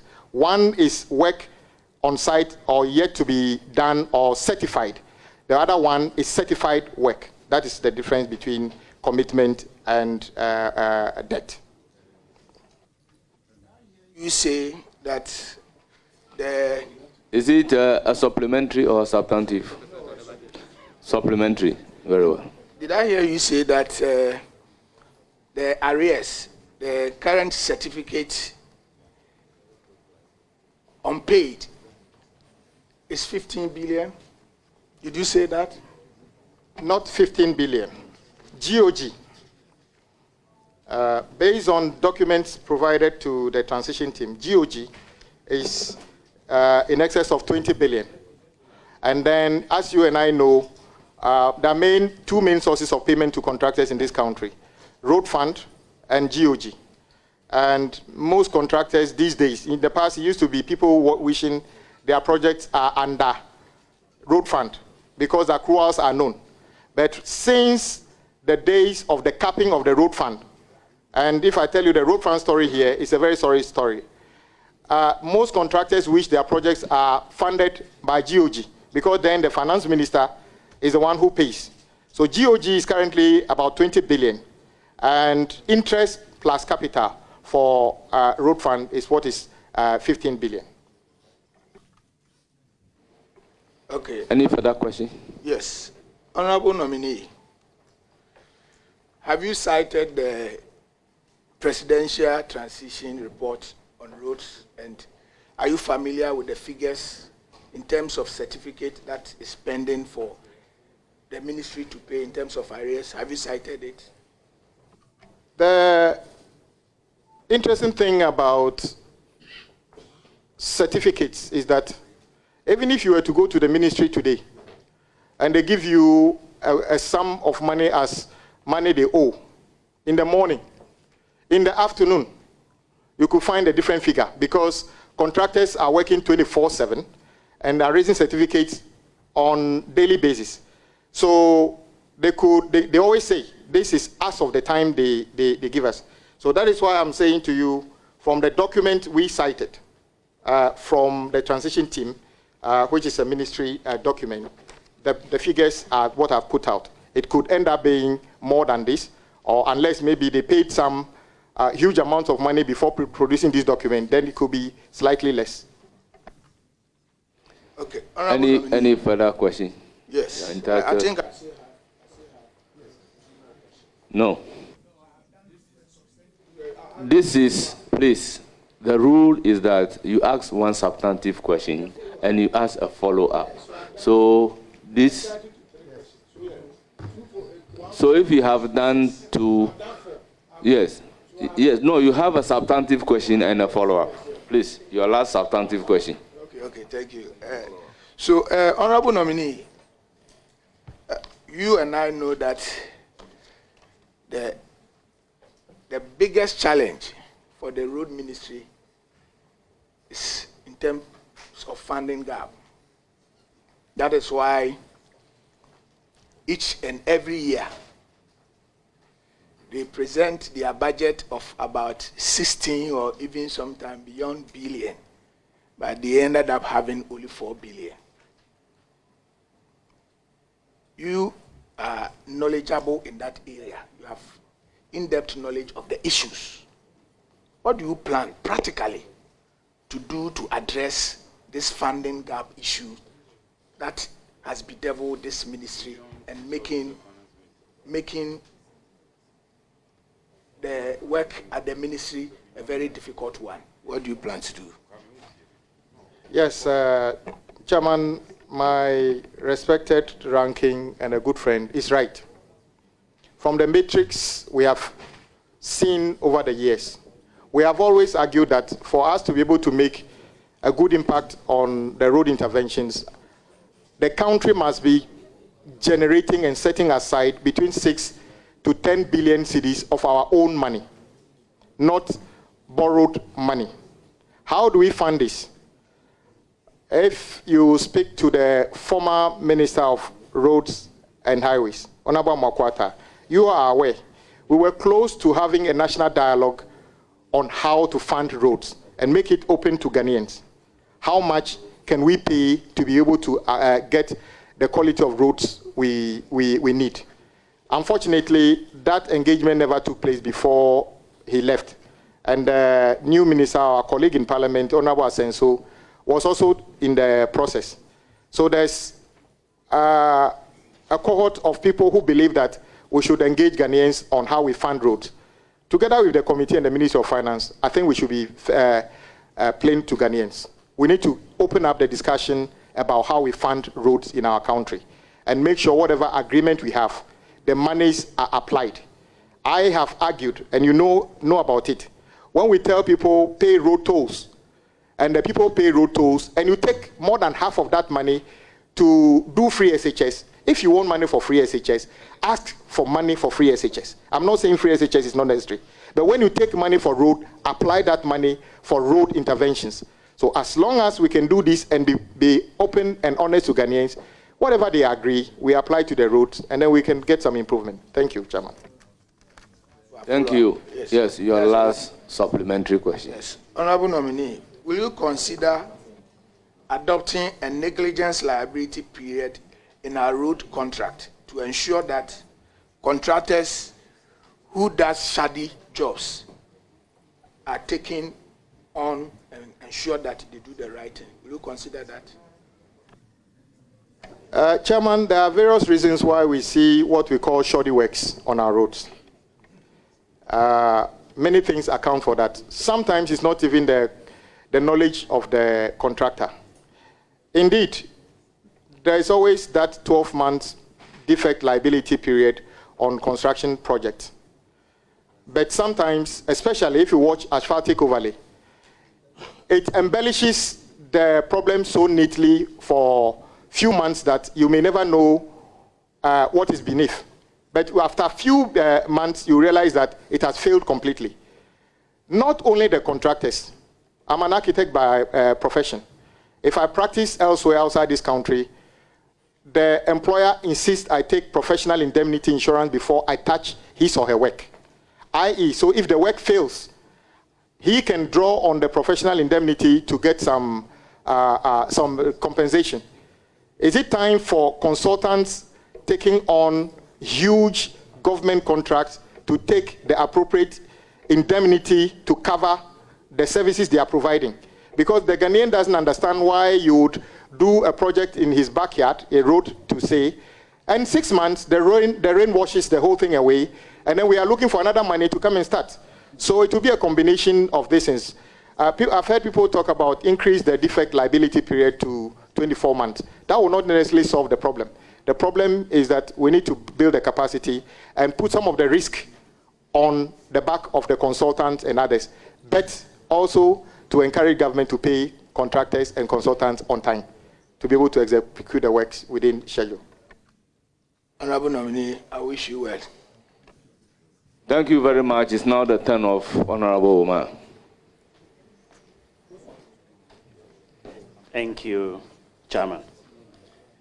My good friend, Honorable Kwame Agbodza, congratulations. I have a question on funding, especially having listened to you about the huge... Thank you for correcting. Having listened to you about the huge indebtedness in the road sector, how do you intend to meet the expectations of Ghanaians, especially the new roads that we expect you to construct, particularly the Eastern Corridor, beginning from the Temamoto all the way to Yendi? Thank you. Thank you very much. Yes, I acknowledge that I come into this role with huge expectation, starting from colleagues. On record, the road minister answers the largest number of questions in Parliament, more than any minister. And I must commend Honorable Makwata for that diligence. As long as he's available on Fridays, he'll come and answer the questions. And I used to tease him that, as for answering the question, he will answer. As of whether he will do the road is another matter, because of the same thing you are talking about. Well, the president who appointed me has made one solemn promise, that is, to be candid with the people of our country. So, wherever we are doing anything, he will let the people know. Indeed, we are not going to find it easy to satisfy everybody in terms of how quickly the road leading to the places we live are done. But what we are committed to is to make sure that whatever resources we have and apply to the road interventions, we'll make sure everybody understands what is in the kitty and what we can get. When my boss, the majority leader, sat in this chair, he painted another figure, which is something we should all be thinking about. As you know, as part of the debt restructuring, government postponed a chunk of our repayment or interest until this year. One bullet payment was just done a few weeks ago when the former finance minister told us. But there are bigger ones ahead of us that we must clear. So we would spend whatever is available to be spent on the road. But as of where we find the money, that is the responsibility of the finance minister to carry. My job is to package projects, make sure they meet value for money, and his job is to fund it. Thank you, Mr. Chairman. Thank you. Any more questions? Yes. If a follow-up, you are entitled to. Thank you, Chairman. Mr. Nominee, will you consider new funding methods, at least for us to have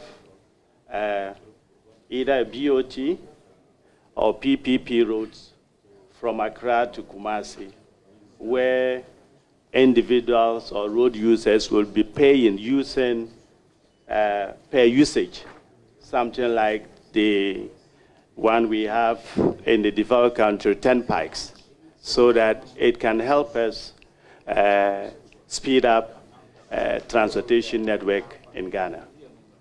Yes, Mr. Chairman, I gave an indication regarding that when I spoke about the reintroduction of road toll. But I know funding would go beyond just road tolls. And so we are going to consider all those things, including other sources. But like I said, it is not for me to state all the sources that would accrue to road funding. That is the job of the finance minister. I was happy you mentioned Eastern Corridor as one of the things the president actually committed to.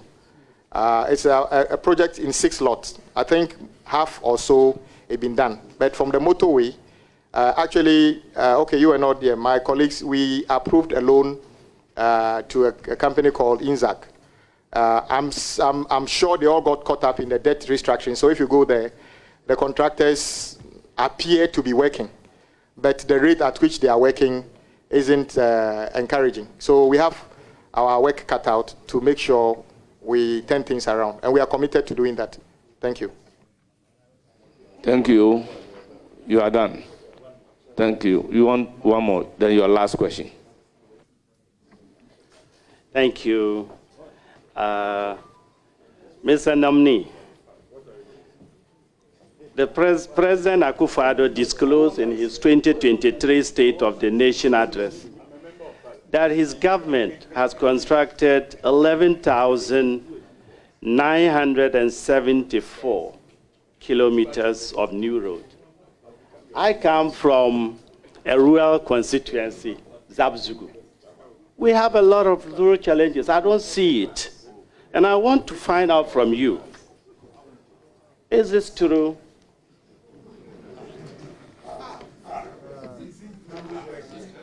Mr. Chairman, yes, I remember the President appearing in the House as part of his constitutional mandate to update the House on what is happening in the country. And he made us aware of a certain figure of, at that time, new roads. It wasn't pleasant to try to contradict the President because his source of information are better than mine. But the figure 11,000 just jumped out as new roads. And my side said that was a bit less than the truth.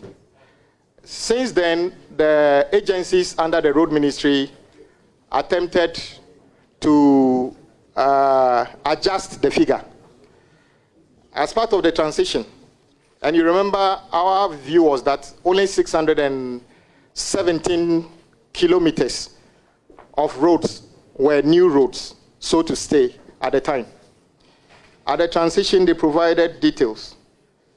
At the time of the transition, the new roads constructed is 673, which is not far from the 617 we talked about at that time, because it means that few more roads have been completed.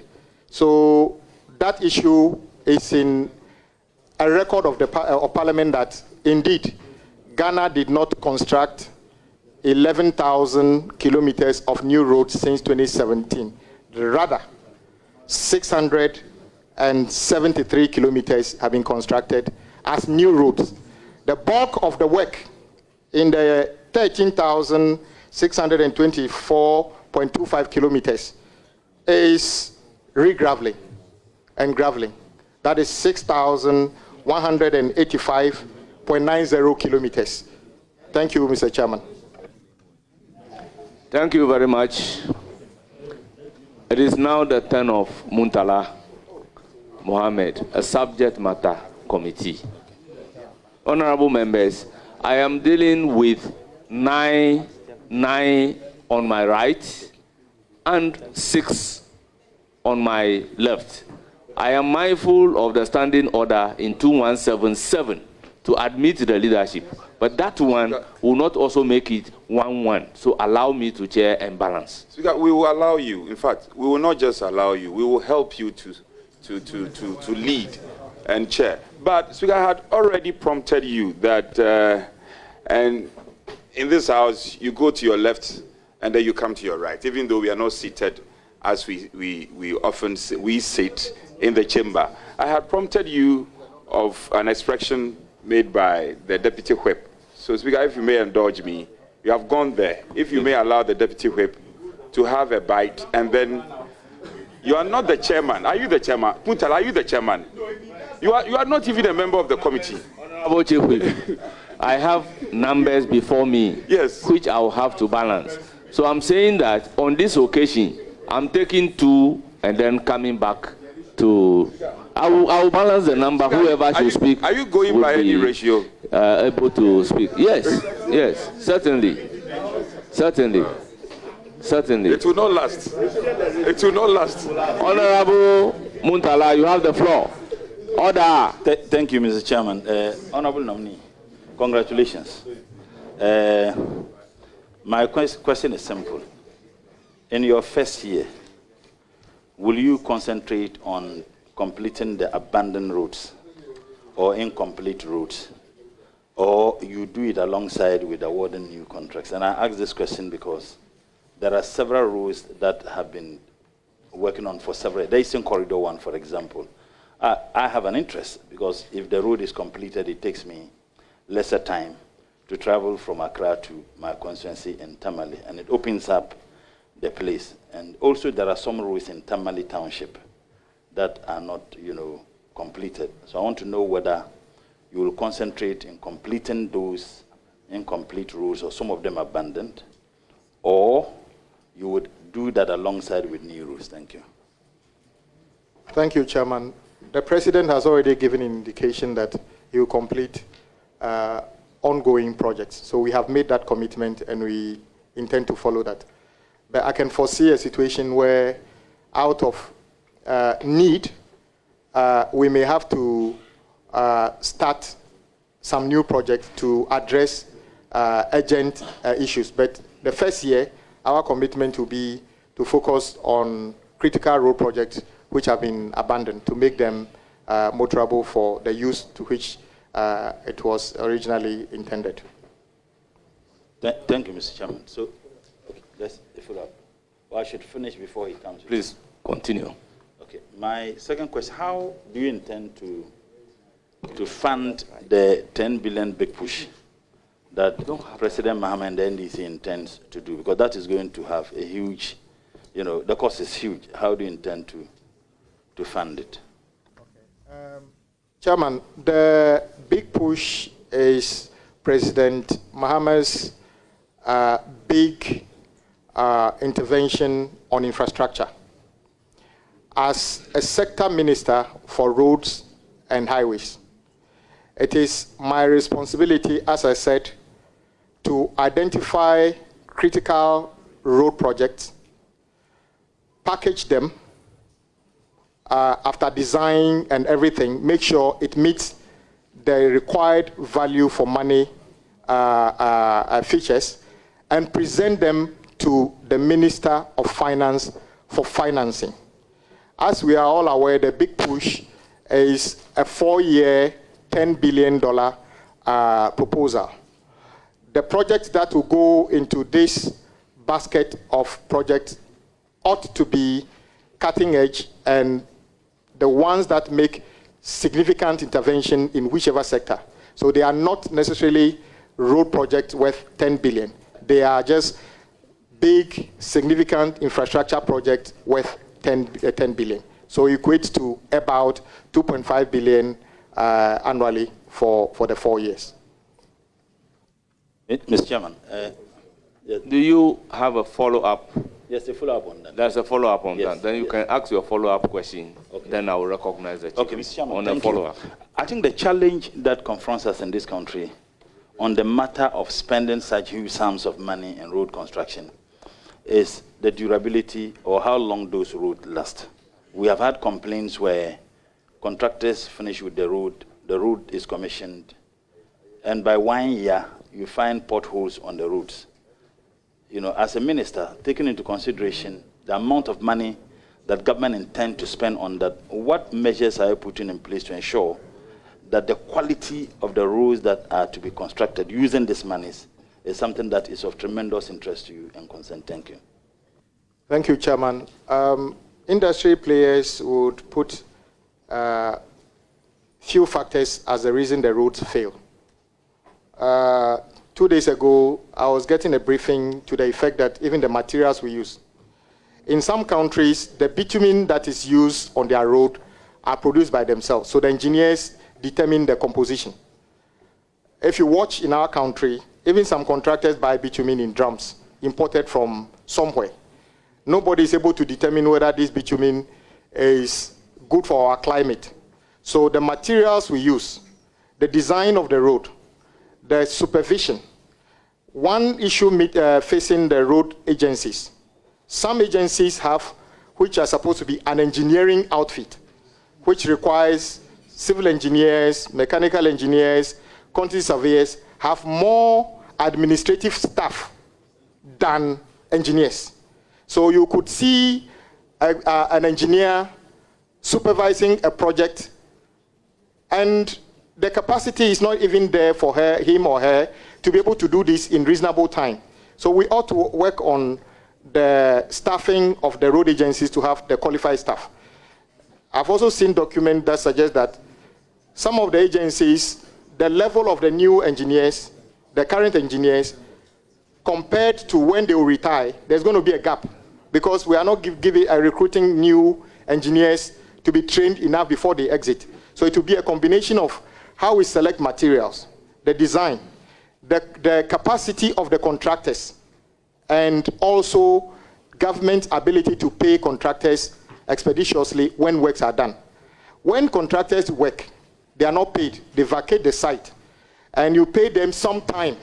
What happens is that once the money is not theirs, the bank takes the money. You can't actually know whether they've gone to the site to do anything. So to be able to deal with this matter, we should address it on all fours. Otherwise, we will see what we are seeing, where you spend 4 billion on a project and then 10 billion as interest on that 4 billion. It's unacceptable and not sustainable. Mr. Chairman, thank you. I recognize. I want clarity on the point he made, and I think it's important. Just Honorable Muntala, go ahead and I'll come to you. Honorable Minister nominee, the issue of the quality of manpower that you use, because you gave an example that sometimes people are recruited to work in areas where they don't have the expertise, particularly the engineers. Are you going to engage more engineers or more technical people for specific portfolios, or you want to build the capacity of the existing ones? Because I do know that there are some who may not necessarily be engineers. An example is planning. You and I, we all went to the same department. You go to the assemblies, you have people who are not planners, but who have been trained to do works that are supposed to be done by planners. Equally, in the road sector, is it an issue that you will build the capacity of those who have been engaged? Thank you very much. You want to recruit? Honorable nominee, your response. Yes, I think a combination of both. And fortunately, Ghana has one of the best training institutes at Koforidua, where they train in-house training. Even members of parliament, we do get some capacity building sometimes within our committees to be able to be effective. So indeed, those in the service already need, to update their knowledge. But critically, we need to recruit new engineers and give them that capacity so that we can have a good number of people deployed on the almost 4,000 different road projects going on at the same time across the country. Thank you very much, Honorable Chief Whip. Thank you, Chair, for recognizing me. Honorable Whip, asking this question not to question your competence at all. Far from that. I know you very well. I know you can do the job. However, I hear, and often I've heard colleagues on the other side brandishing $10 million push. You're holding us a low, yes, $10 billion. You're holding us a low-lying fruit. Now, my question to you, my good friend, is, you've already shown some regret, the extent of the depth, the situation of the depth, which you have regretted well enough, and we've heard you loud and clear. You've also said that you will sit with the finance minister to be in the context of the situation you have at hand. Now, how will you draw the balance of implementation in terms of the 10 billion, mind you, it's not only for roads, broad spectrum infrastructure. So you have so-called abandoned roads, and then people of Adaklu also come to you after you have been approved. I know you are aware of that. And you'll be coming to the House more often than any minister to answer questions. You are aware of that. How would you draw the balance? So-called abandoned roads and new urgent road needs that also need to be attended to. Don't forget, you have already said that there's no money. And then you are also going to work closely with the so-called the finance minister. You want the finance? Honorable members, I drew the attention of the House to the fact that for a stated reason, I asked the Marshal to be here. So if any friend of the committee will not remain in silence, then I will be forced to apply the rules. Please, please, please, honorable members. Please, Honorable Yusuf.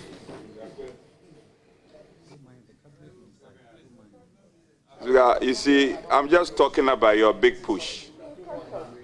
and you are not tolerant to listen. Honorable Kennedy Osenyako, let's listen to the questions being asked.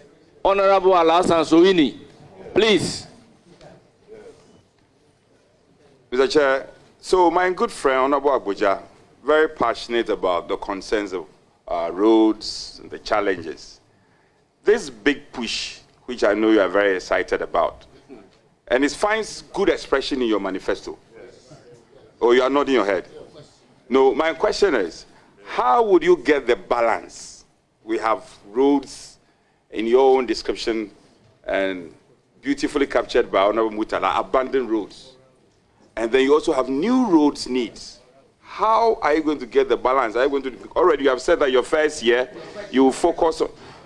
My question is, how are you going to get the balance? Then again, I'm not done. Mr. Chairman, I'm not done. Honorable members, I want us to listen to the question in silence. But Honorable Chief Whip, this Honorable Chief Whip, Honorable Chief Whip, Honorable Chief Whip, this is about the third or fourth time we are going to hear the word, how are you going to balance the new rules as against the abandoned rules? So if that is your question, put it to, so that he can proceed to answer the question. I beg you. Speaker, with respect to you, I'm old enough to speak for myself. I only employ my colleagues to be tolerant. You had the opportunity, Honorable Muntala.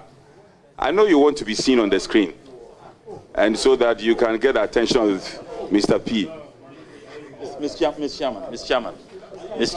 Chairman. Please, Honorable Muntala, you don't have the floor. No, but Mr. Chairman. Please, you don't have the floor. No. Please. It's point of order. Please. It's point. Honorable Chief Whip. Honorable Chief Whip. It's point of order. Go ahead and ask your question. Please, Honorable Chief Whip, I'm begging you. It's point of order. Honorable Whip. Order. So how do you get the balance?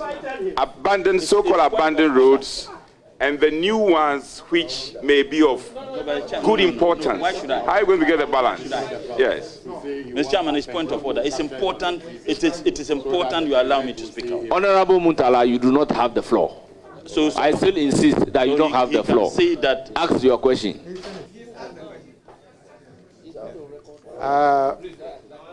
Yeah, Chairman,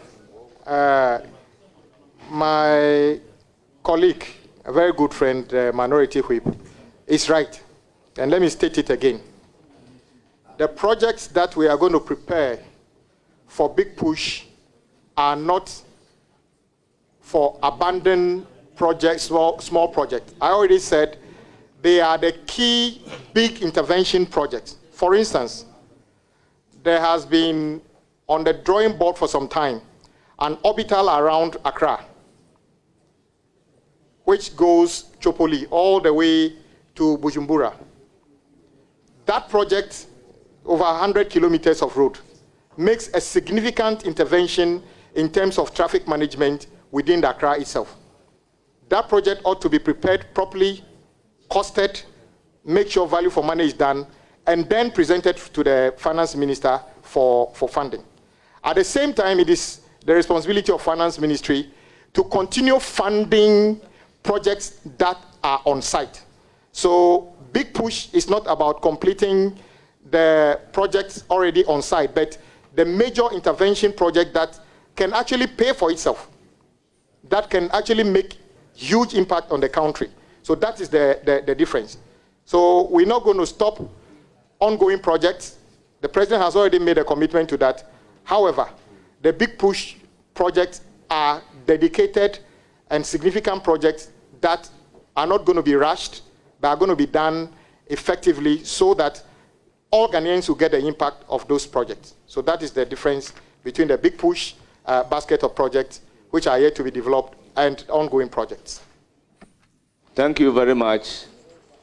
Honorable Muntala, do you have any more questions? You are entitled to one last question. It is now the turn of Honorable Kofi Mafo. Thank you, Mr. Chairman. I want to congratulate my ranking, who is now the Chief Whip. I want to congratulate him for his nomination. I heard him saying that for him, the 100 billion debt, the 20 billion, and then the 15 billion, and then 665 million interest. For him, he consider that part as a waste of funding. I want to ask him, when he said wasted funds, I want to ask him, what does he mean by that? Thank you, my good friend. I call you Kofi, but today, Honorable Kofi Mafo. The reason I say it's a wasted fund is this. If we owe 113 million, and because we are unable to pay, the interest on the 113 million is now 665 million. What it means is that the 665 million is a waste to the people of this country. Because that money is not 665 million Ghana cedi worth of road works. It's just the 30% compounding interest on the unpaid certificate. That is what it is. Ghanaians get 113 million worth of road, but they pay extra 665 million extra money for nothing. As interest. There can't be a waste bigger than that. And I'm not saying it's peculiar. It only started today. It is the way road construction contracts are put together in this country. There's something wrong with it. It is not the fault of even the contractors, because I earlier said they borrow money to do this work. If we were to pay them on time, there wouldn't have been the interest compounding. So I don't even blame them, because the 665 doesn't even go to them. Perhaps they borrowed money from the bank, and they have to give them that money back to the bank. So the only winners in this case might be the banks. But is a road ministry supposed to be a source of good business for a bank this way? Yes, they can be good business, but not in this format. Thank you, Chairman. Thank you very much.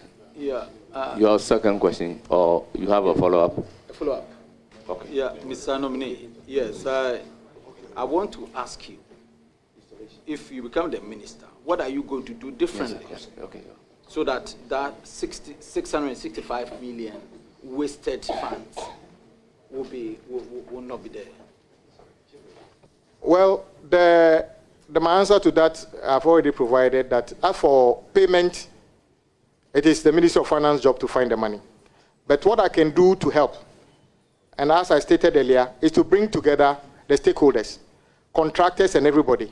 I am sure if we were to call contractors and sit down with them and say, look, this debt, frankly speaking, the finance minister, who is the leader of the house, has already stated, if all the taxes we collect is 200 million, a billion, you can't hand over all that to just one ministry. And if you keep that money on the books, it keeps getting worse. So maybe, we need to sit down with all the stakeholders to see where we cut our losses. Do we agree with them? We pay you off a certain amount of money. If you owe a bank, we can draw the bank in. After all, did we not see the whole country try to negotiate debt that is owed, even individuals? So I think that the time has come for us to bring together all players in the road sector to see how we can make this sustainable. You see, if government keep owing and we are not paying, we are not even a better customer to the contractor. That is why today you call some contractors want to award them work, they will tell you it's better to sleep than to take the job, because they take the job and he's got debt on his head. So we need to make construction attractive business to recruit and give employment to young people, especially those in the technical fields, engineers and everything. At the moment, that is not happening. So we'll sit down with the stakeholders to see, maybe the committee can get involved, as we call the stakeholders, and chart a new path. Surely, this is not sustainable. We can't continue this way. Thank you. Any further questions? Yes. Yes, go ahead. Mr. Nominee, I want to find out from you.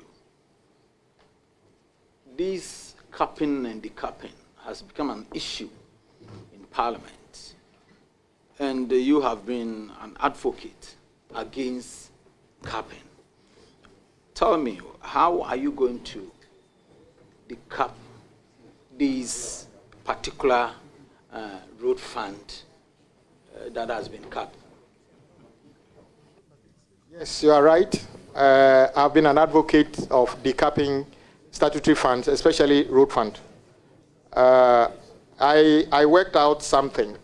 When you see the amount of money collected into the road fund and the amount of money released to them and the one that government pays at GOG, it turns out that basically the finance ministry just take part of the road fund and keep it and give it back to them as GOG funds.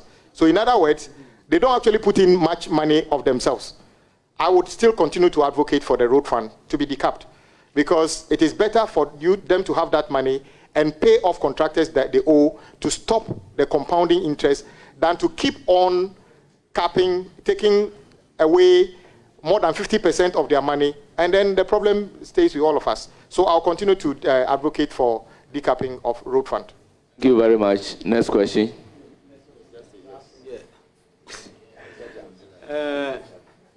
Probably your last question. Yes, my last question. Mr. Nominee, you were on record as saying that 240 million was used, $240 million was used for E-Gate. Migration Service came out to debunk it, stating that they spent $1.7 million. I want to find out, do you still hold on to the 240 million claim, or you agree with Migration Service? Thank you very much, my good friend. Actually, I spoke in context. And the rebuttal by Immigration Service, I didn't see how that is a rebuttal. I see it as even a confirmation of what I said.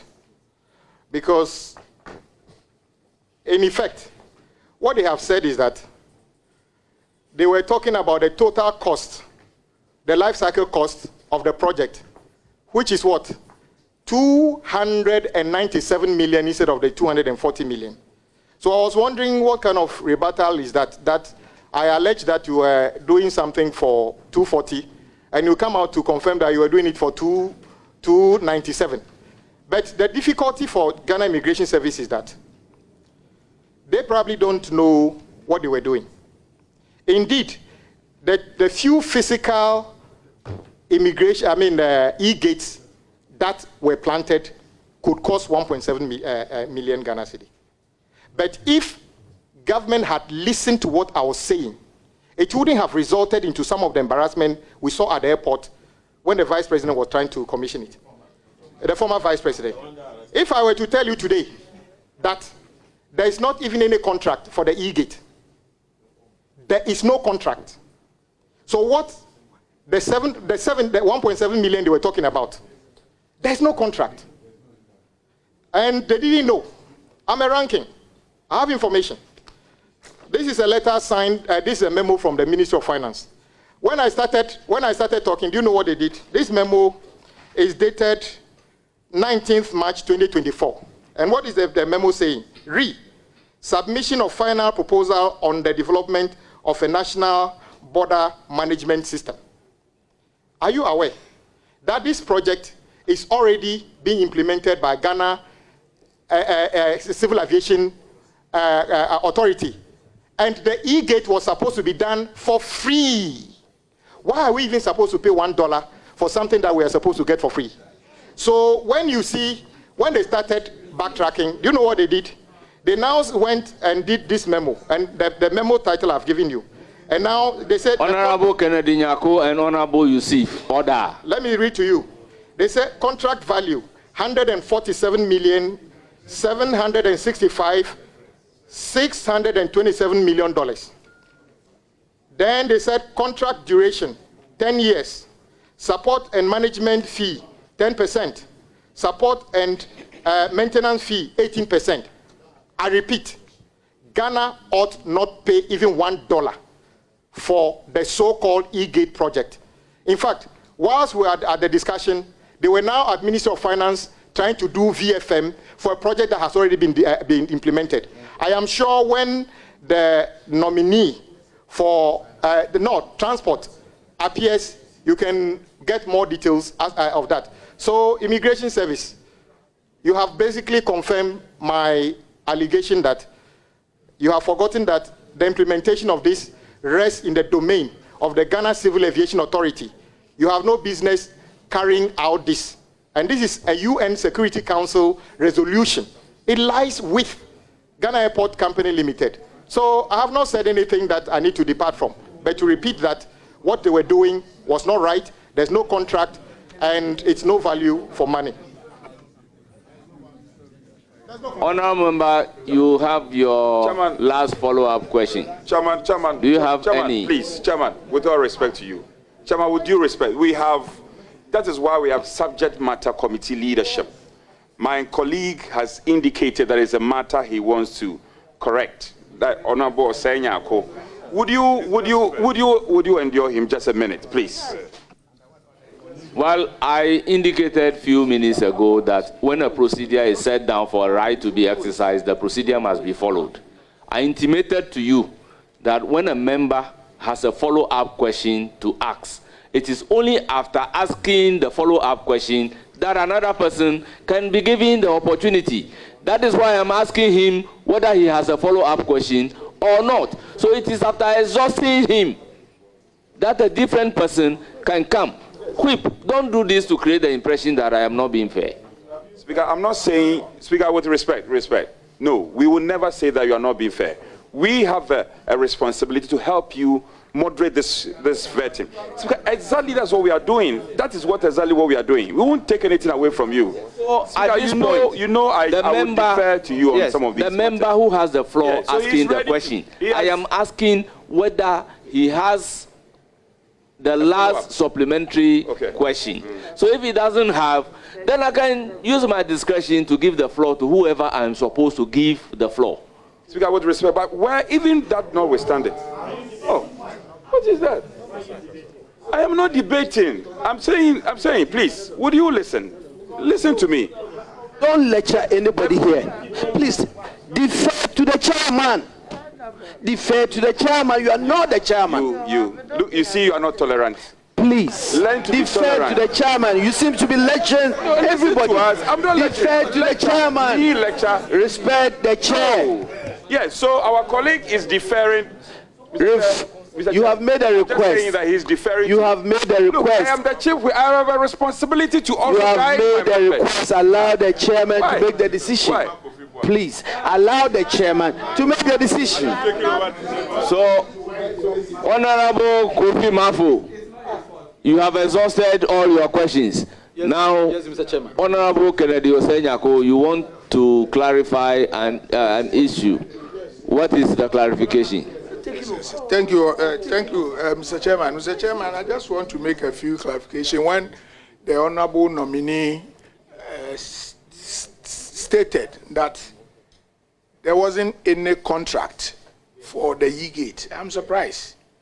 That is the first one. Second, he claimed that same project is being done by Civil Aviation Authority. These are two different projects. The E-Gate was started by the World Bank.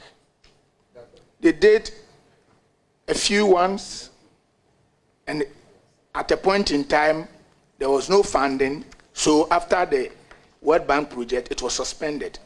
Now Ghana Immigration Service decided to find an innovative means to get the rest to be done. It is not, the cost of the project is not going to be borne by the government of Ghana. Passengers will be paid.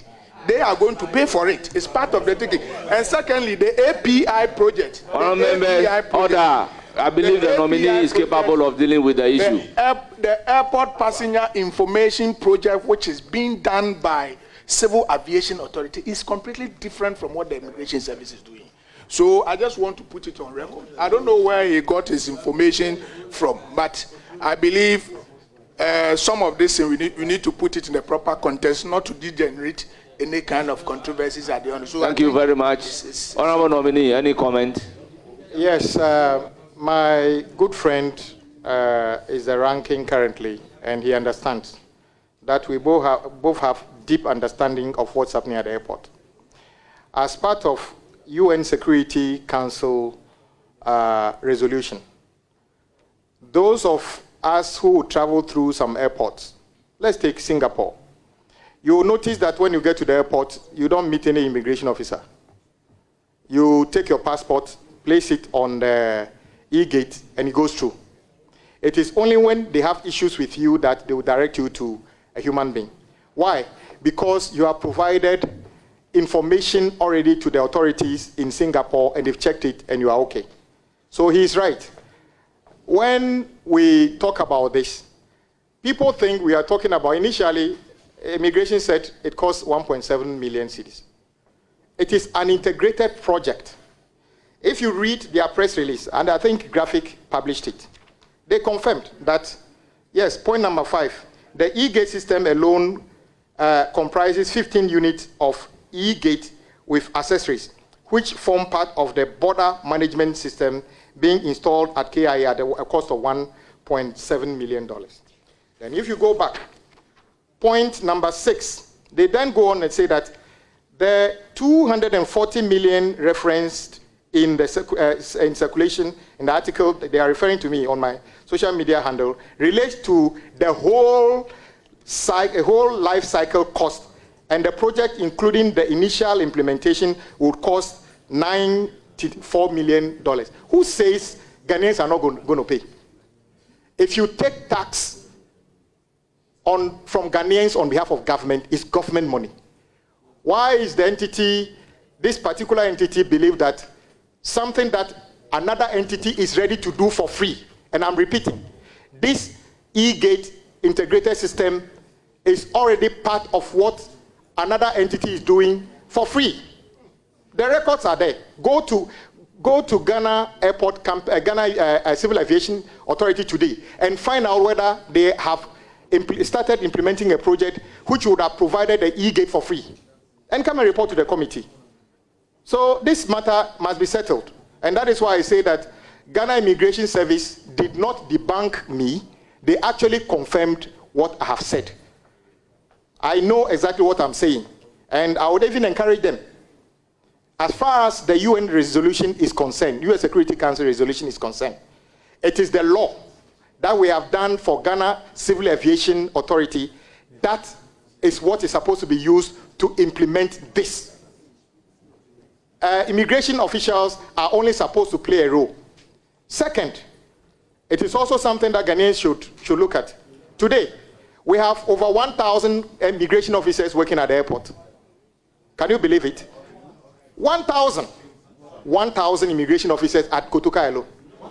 Yes. It turns out some people have to go to work once every 2 weeks.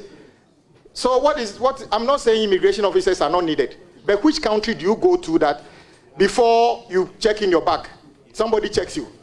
After you check in your bag, before you even approach the immigration officer, 2 more immigration officers look at your passport and give it back to you. Then you go into the booth. Then they stamp your passport. Then when you get out, another immigration officer sees you. Then when you finish and they scan you, somebody is also looking at. Which airport do you see this? It makes experience of when we advertise that Ghana is a gateway for tourism and other things. We all have friends who are expatriates. They don't enjoy this experience. They get treated as if they are criminals until they are proven otherwise. So we need to work on this. So I encourage Ghana Immigration Service, please work with Ghana Civil Aviation Authority to implement this project. And at all costs, if we can get it for free, don't even attempt to take $1 from anybody. Thank you very much. It's now the turn of Honorable Yusuf Suleimana. Thank you, Chairman. Mr. Nominee, let me also congratulate you for your nomination. Like others have said, when it comes to your competence, nobody doubts it. My first question relates to concrete roads. In 2017, the former vice president, I'm talking about the defeated presidential candidate of the MPP, Dr. Muhammad Mahmoud Bawumia, promised Ghanaians that he was going to build concrete roads. And in his opinion, concrete roads are durable, concrete roads are cheaper, and concrete roads are the roads that Ghanaians deserve. You are not there yet, but I believe that you might have interacted with experts or officers of the ministry. Do we have any concrete roads built after their promise was made? And do we intend to go that direction? Thank you. Thank you very much, Honorable Yusuf, for this very important question. I remember the story was linked to the former vice president when he visited one of the roads in Tema. Actually, that project was being executed by a private entity. Exactly. So he went there and saw what was going on and liked it and said, henceforth, you're not going to see asphalt, you're going to see concrete roads everywhere. The fact is that I am not aware government has constructed any concrete road anywhere. It is also misleading to say concrete roads will be cheaper than asphalt, because the QSs and engineers will tell you the road you see as concrete road is actually a reinforced concrete slab. That is one of the highest level of concrete with steel in it. So how is that supposed to be cheaper than in fact, you can get anything between 15 to 30% depending on the mix of the concrete as the additional cost over asphalt. So yes, in some cases, if we can, we should build concrete road. Currently, the only public concrete road of significance is the Accra-Tema motorway, built by President Nkrumah. I'm not aware of any major concrete road project currently ongoing or completed. Speaker, Thank you. Just a second. Speaker, I want to draw my colleague's attention. He just asked his question. For heaven's sake, please, leave Dr. Bawumia alone. Leave Dr. Bawumia alone. Honorable, I'm not going to take it lightly. Any attacks. Any attacks. Honorable. Leave the man alone. Honorable Anodombre, you are out of order. Order, you are out of order. Honorable Yusuf, proceed with your next question. Mr. Chairman, I'm grateful. Mr. Chairman, I think my minority leader should be a bit tolerant. And as long as Chief Whip should be tolerant, and as long as the former president will take all the benefits that are due a former vice president, we will refer to him as and when it's necessary. Proceed to ask your question. Yes, Chairman, I will do that. Chairman, even though the nominee has already answered a question on abandoned roads, I want to find out. There were some roads that were abandoned for political reasons. For instance, take roads in the Bole Bamboy constituency. All roads that were started under the NDC administration in 2015-2016 were all abandoned. As a member of parliament, I asked a question on the floor of parliament as to when those roads were going to be fixed. And I remember very well, my good friend, Honorable Patrick Boama, interjected and said that what was Mama doing and he didn't fix the roads? What was President Mama doing and he didn't fix the roads when he was the president? Today, if we are going to address the issue of abandoned roads, will you consider prioritizing those that were abandoned for political reasons to complete them before you look at other roads? That's my question. Chairman, for the vivid explanation and very unfortunate situation described by my good colleague, that will be priority number one in terms of completing abandoned road projects. So my last, do you have a follow-up on that? No, a member has a follow-up. So my last one. I recognize Patrick. No, my last one. Chairman, I was just, I was just putting my good friend from Bole Bamboy on record that he should produce the Hansard that said I made those comments on the floor, else those comments ought to be expunged. I'm also referring the chairman to Standing Orders 86 on questions and require of you to do exactly what I've requested. Thank you very much. Thank you very much. You see, proceed to ask the question without all these sideline commentaries. Mr. Chairman, those are the ones that makes the question sweet. Mr. Nominee, my third question is that one of the major roads in the Western Corridor starts from Tichimai up to Hamili. As I speak to you, the road is in a very deplorable state. That instead of using 3-4 hours to travel on it, you need a whole day. It's because it was abandoned for 8 good years. Will you prioritize this road when next week you are approved? And I know you'll be approved. Tell me. Thank you very much. Nominee. Thank you. Thank you. Order. Thank you, my very good friend, Honorable Yusuf. As long as you say to, about those projects, that is priority number 2. Yeah. No, I have a follow-up on this. Follow-up. I have a follow-up. Thank you very much. I have a follow-up. A follow-up on the Techiman. Yes. Very well. Yes. I said to you that it got deteriorated because of lack of maintenance. So I want to find out, will you prioritize regular maintenance of roads in this country? Thank you. Thank you very much. Yes, Mr. Chairman, he asked a very important question. The principle is that you should spend more on maintenance of your existing roads than building new roads.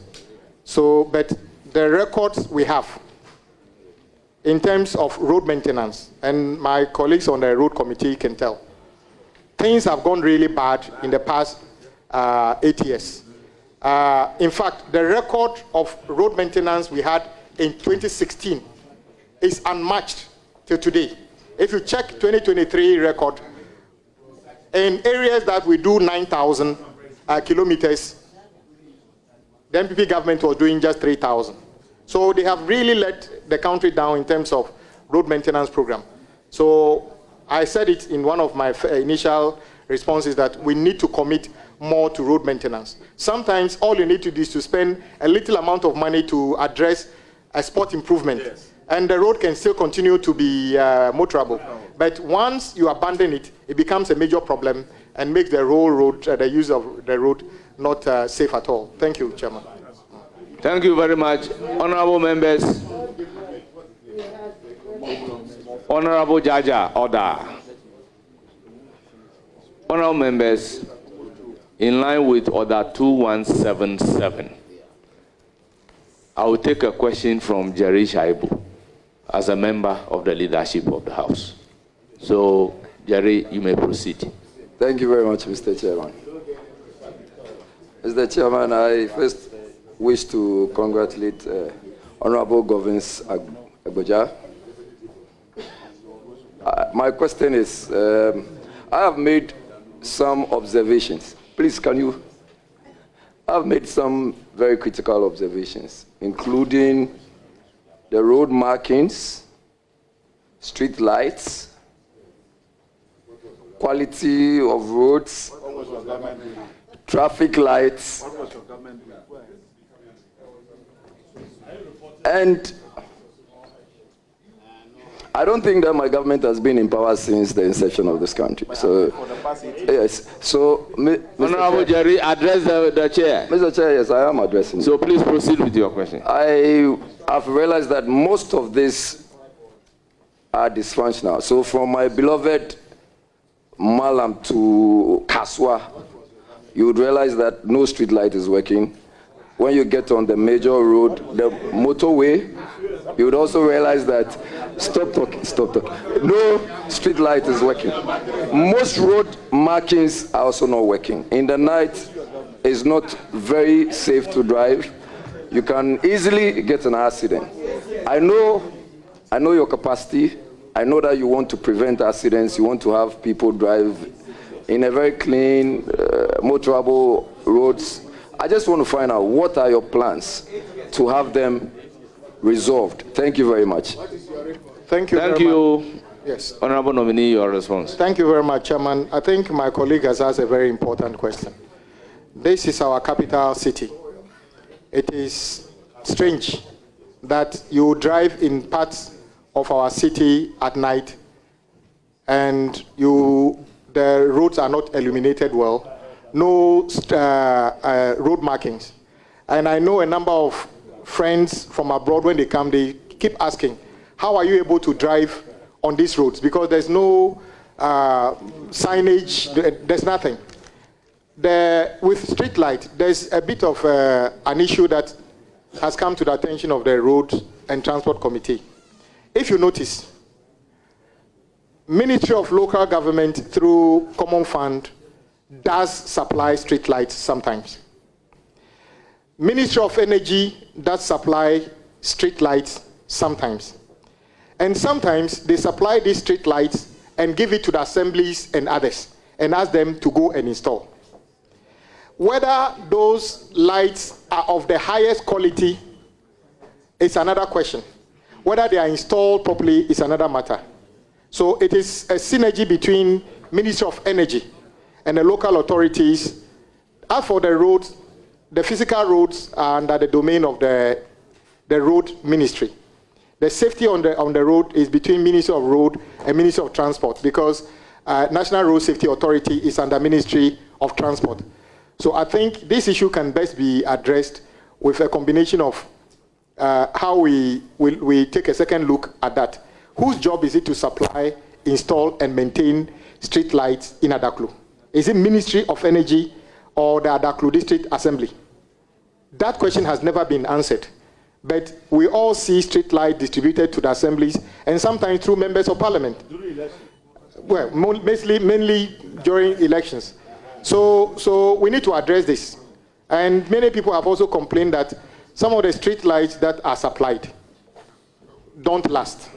Maybe it is the way it is installed. Maybe it is something else. So we'll address it. But the major things you talked about, including your constituency and the motorway, are of concern. The challenge, though, is that the motorway is currently under contract. They may have to do some work to an extent for us to know where the street lighting would be. Because perhaps if you go and even fix them today, next week, when they are doing clearing, maybe it will be in the right-of way, it will not be there. So as for the motorway, we may have to provide a temporary situation. But your area, we'll look at it.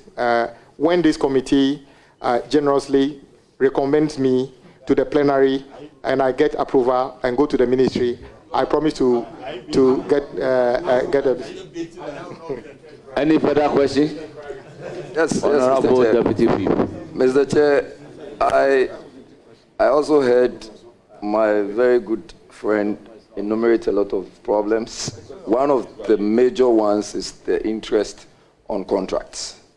And I think I heard you say it's about 30%.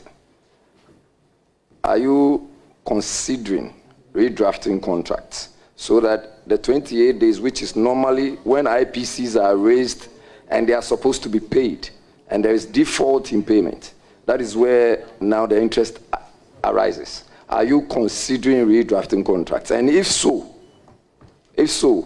are we also considering making prompt payments to contractors? Because this is where This is where, and are you also actually considering having a synergy with maybe some banks so that they can perhaps provide mobilization and pre-financing of some of these projects instead of rather getting to pay them as interest? Thank you. Honorable Deputy Whip, are you talking about review of those contracts or redrafting?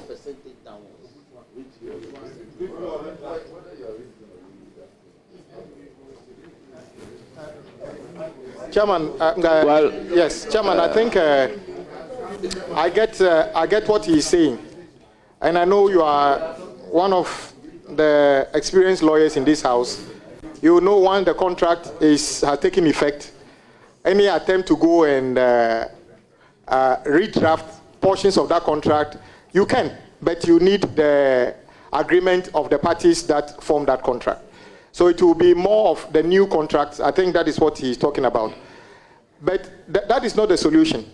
The solution is prompt payment. I know that some banks initially took up the responsibility of providing some support to the contractors. Many of those banks have withdrawn since because of this interest matter. Well, I don't want to mention the banks. Some of them will say, we'll take you on, but we don't want to be responsible for the interest between you and government. Like I said, if you see what has happened on the first issue in 2018, because the delays was on 2,464 days times 30%. So you can imagine. So every 28 days is calculated and added to the other one. So indeed, we have to look at some of the way we write some of these contracts. But until government begins to pay promptly, that would still be very little in terms of achievement in reducing the interest on delay payment. Any further questions? Yes, Mr. Chairman, this is just a follow-up. And this is on the basis of the review and the redraft aspect. I'm looking at contracts that you would now, as it were, now construct. So new contracts. As to whether or not you want to review, that's not within my remit. But I'm looking at contracts that, as Minister of Roads, are you considering maintaining the 28 days where, when there is a default, you are going to pay interest of 30%? That is the question, please. Well, thank you very much. You referred to me as Minister of Roads. It is only going to happen when you give it. So I take it as amen. But it is difficult to just say here without consultation. I said earlier, there will be the need for engagement with stakeholders. That's Ministry of Finance, Attorney General, and then my ministry. We can come up with something that is more humane to the contractor and sustainable to government. So I'm hoping, when approved, I would update the House as to the best way forward with regard to this particular matter. Any further questions? Yes. Honorable nominee, so the repeal of Act 540, that established the Ghana Highway Authority, and what you think the National Labour Commission has done to virtually suspend the implementation of the National Roads Authority. What's your take or your view on that? It's now an act. We have actually passed it. It's in force. The rationale behind that law is to not collapse the road agencies, but harmonize the way they work, which requires creating a new apex body led by the Director General. Not much about the law, but it appears implementation has has got to a point where there's a snag. So there's a lot of discomfort at the road agencies, highways, feeder road, and urban roads. What I can commit to do is to sit down with them and see the best way. I'm hearing all sorts of things. I have no way of verifying them in terms of who is appointed to be the head, which agency the people are from. It is to be premature for me to make any definitive comment on that, but I know the House has approved it. If it is necessary for us to pause the implementation and take a look at it, I will come to the House and seek your approval. If it requires, let's go ahead, but make some changes and bring some allies to operationalize it. I will do the same thing, but it is premature for me to make any sweeping statements about that at the moment. Thank you. Thank you very much. Your last question. Yes, Honorable nominee. So I've also cited President Mohammed's 120-day social contract. I did not see anything in reference to roads. Does that make it a priority? And is it a matter that you would want to pay a lot of attention to? Well, Chairman. Honourable members, can we have order? President Mahama. Can we have order? President Mahama is very clear on his mind as to what is contained in the 120-day commitment he's made to the people of this country. Indeed, Mr. Chairman, with the kindness of our colleagues from both sides, me being vetted today is also a record of the expeditious way President Mahama promised to form his government. And I want to thank my colleagues from the minority side. The issues he wanted to put before Ghanaians, he's placed them before Ghanaians. It is based upon that he's been given the unprecedented win in this election. So if Ghanaians wanted him to add road and every detail, they would have talked about it.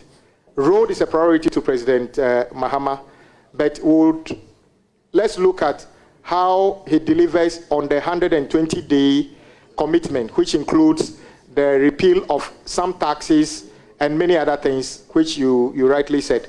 After that, we can pay attention to other things. But he's not saying until after the 120 days, we are not going to be dealing with roads. Indeed, this is just a second batch of ministers, and the road ministry is part of it. It tells you how much premium he places on the road ministry and other ministries. The other ones are going to come along the same thing. It doesn't mean that the ministries that are not here are not premium, but I'm saying that with specific to the road you talked about, he places a lot of emphasis. And you can also attest to the fact that some of the best and biggest interventions on road in this country happened under his leadership. So he's got a track record of delivering, and he will deliver. Thank you very much. It's now the turn of Honorable Lydia Odole-Soa. Rita Odole-Soa. Thank you, Honorable Chairman. I wish to congratulate my leader who has been nominated by His Excellency John Dramani Mahama, President of the Republic of Ghana, for your nomination. Honorable Leader, talking about roads, Honorable Nominee, talking about roads, thank you for the correction. Yeah. The Accra Beach Road, Accra-Tema Beach Road, which passes through the Dade-Kotopong constituency, started construction a long time ago, and the contractor has abandoned site. Due to this, there are quite a number of accidents and pedestrians being knocked down by vehicles because we do not have street lights to be on during the night. I want to find out from the Honorable Leader whether you are going to add this to your priority list to ensure that the La Beach Road will be constructed in due time to assist pedestrians and motorists who ply that route. Yes, Mr. Chairman, thank you very much, and I thank our colleague for the question. I live in Tema, so I know the importance of the beach road as an alternative route into Tema. Indeed, that project was ongoing, and originally part of the China Development Bank 3 billion agreement by, may he so rest in peace, President Mills. Since then, the loan was stopped and restarted under President Akufo-Addo. Unfortunately, that project is suffering the same fate of many other projects, including motorway, Adomi, motorway, Central University, and many others. So indeed, the contractor is not on site. Once again, it is difficult to ask the contractor to go and fix street lights where they hasn't gotten a stage to do that. But I think there can be safety measures deployed temporarily to make sure it is safe. So talking to the resident engineer, I think we can discuss how to make it safe for now whilst we wait for the completion of that particular project. It's a very important project. Thank you. Thank you very much. Any further question or follow-up before? Further questions. Further questions. Thank you. Thank you very much, Honorable Chair. And Honorable Leader, I'm glad the NDC administration is bringing back the toll booths operations. And I also want to support my colleague that when operations begin, in as much as we want to prevent leakages, the persons with disability who were recruited earlier and dismissed should be reconsidered so that they'll also begin fully employed to take care of their families. I want to have your take on that. Thank you very much. We are bringing tolling of public roads back. We are not bringing toll booths back. As I said, it will be deployed on a platform, which means that there wouldn't be physical toll booths where drivers will have to stop and pay. So with regards to the disabled people, sure, we are going to be able to re-engage them. I even said that earlier. We'll re-engage them and make sure that those of them who are capable of playing a role are brought on board to play a role on this. Thank you. Thank you very much. Any further question or follow-up? Very well. Thank you, Honorable Chair.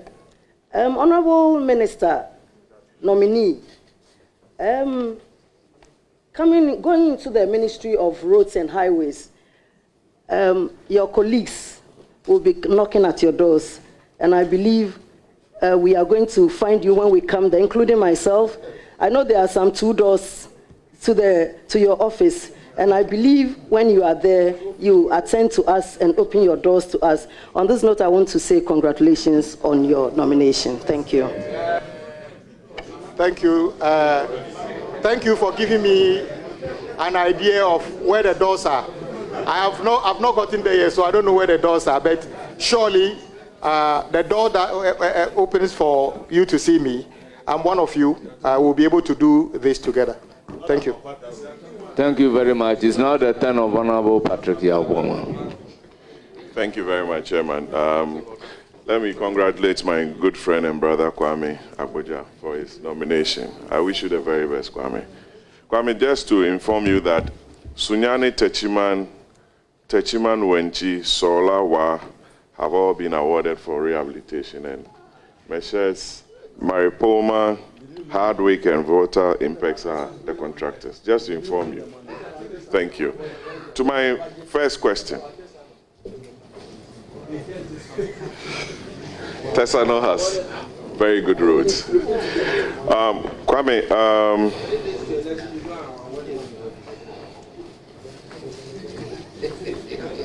please proceed. He's not talking the mic. Please proceed. Address the chair and proceed with your question. Honorable Suleimana Yusuf, please. It is not only speaking into the mic that can be disruptive. If we talk about disruption, it is not necessarily speaking into the microphone. So please, take a cue. Your question. Chairman, every MP from Circle, that's Okaikwe South, to Paga, if that person doesn't fly, we either go through the east or through the central corridor. The dualization of that stretch began in 2002 under President Kufuor. Minister Gidisu, at a point, suspended the dualization program to the extent that Honorable Alote Jacobs, at a time after your Congress in Sunyani, raised issues with that suspension. President Kufuor came, he continued from Kwafu Krom, which is in Samoa Duajiri, to Apedra. I remember in 2009, President Mahama even commissioned the overpass around the old Peace FM area. 9 indigenous contractors, Kwame, are undertaking the dualization program. Osino and Yinem, up to a point, around your area, Jaso, that area. Want an assurance from you whether those projects will be duly completed and the remaining 94 kilometers from Jaso to Konongo will be tackled. And to continue from where the Swami interchange is being constructed through Techiman, Kentampo, and Tamale and beyond. That defines our country's road infrastructure. And the fact that a similar intervention was made from Rawlins's time, may so rest in peace, Kaneshi to Malam, Kufuor continued to Kaswa, to Yamransa, and to Alubo, under President Mills and President Rawlins. Amen. Kwame, those are critical roads that has caused a lot of accidents. And if for any reason you want to be remembered for, as a good minister, for roads, including Pong to Aflao, you need to remember for these roads. What assurances are you giving to the good people of this country on these critical roads that I've mentioned? Thank you. Thank you very much. I earlier gave the indication that the President himself had committed to completing ongoing projects. You are also right by listing these projects as projects on site. The little challenge is that many of these projects are on the back of GOG. So once the contractors raise certificate, they are not paid. In fact, the bypasses on the Accra-Kumasi Road, you can tell that the intensity of the contractors have dwindled significantly. So it is not merely awarding the project. It is about finding sustainable sources of funding to deal with them. You will notice that in 2022 or so, you mentioned Swami Interchange. We approved the loan. I probably was the one who seconded the motion for it because it's a critical intersection in Kumasi. And the way it is creates a problem. Since we approved it, it was supposed to be a project done in 36 months.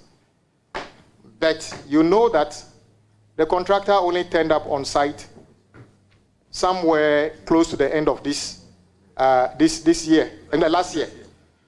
And the percentage of work done on the interchange, guess what? Less than 2%. Terrible. There are two components. The interchange component and the other road network within the area. The other road network within the area is just about less than 10% work done.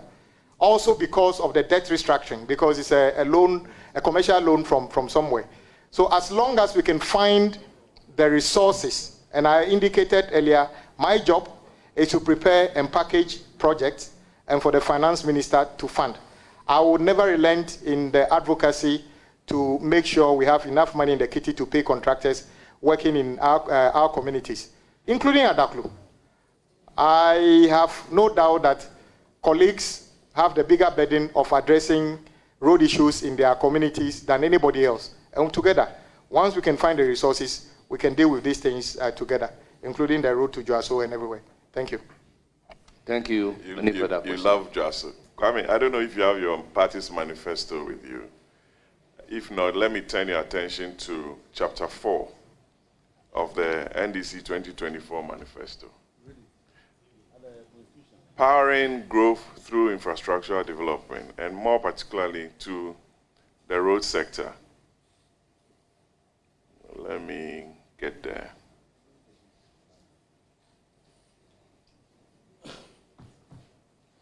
You've listed a lot of roads and bridges to be constructed under that paragraph.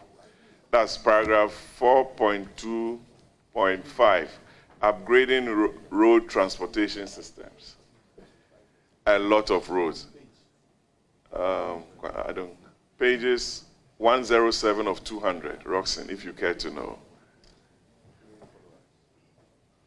Pumankuma Boko Boga Tumuwa Tamale Yendi.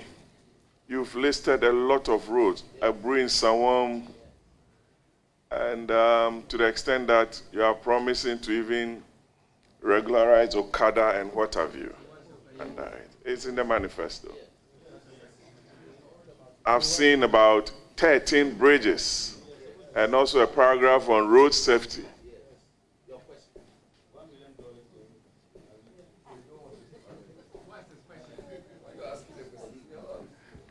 Kwame, given the situation in which you find yourself in and the facts alluded to, that the indebtedness of the road sector is close to 100 billion cedis, which you know that the MTEF had made provision to pay for it over a period and is captured for the 2025 to 28 MTEF program.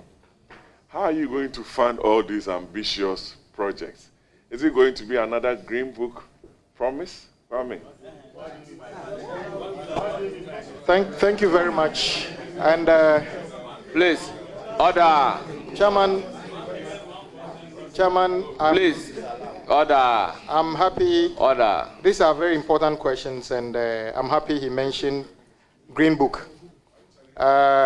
Kumasi Airport, Phase 1 and 2 was mentioned in the Green Book. In fact, I was there at the meeting in Kumasi, yes, when the committee insisted that the phase that came around the... Sure, I shall proceed with the necessary questions for this your vetting. If you look at page 1 again, you have languages spoken and written. And you have there ewe, tree, English. I speak my broken law with you, and then we speak English 99% of the time.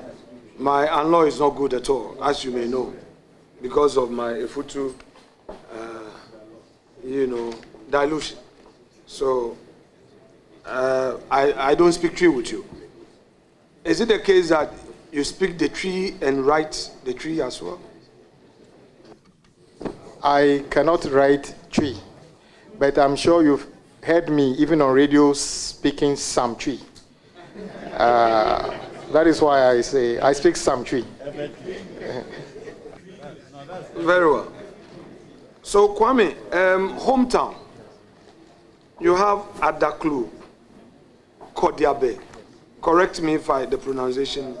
Yes, Adaklu, Kodiabe. So, what you mean is that daddy and mommy come from Adaklu, Kodiabe? No.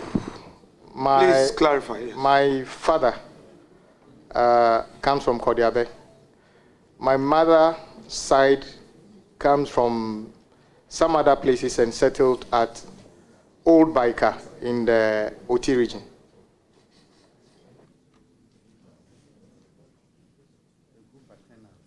Very well. Now, if... Yeah, sure, I know.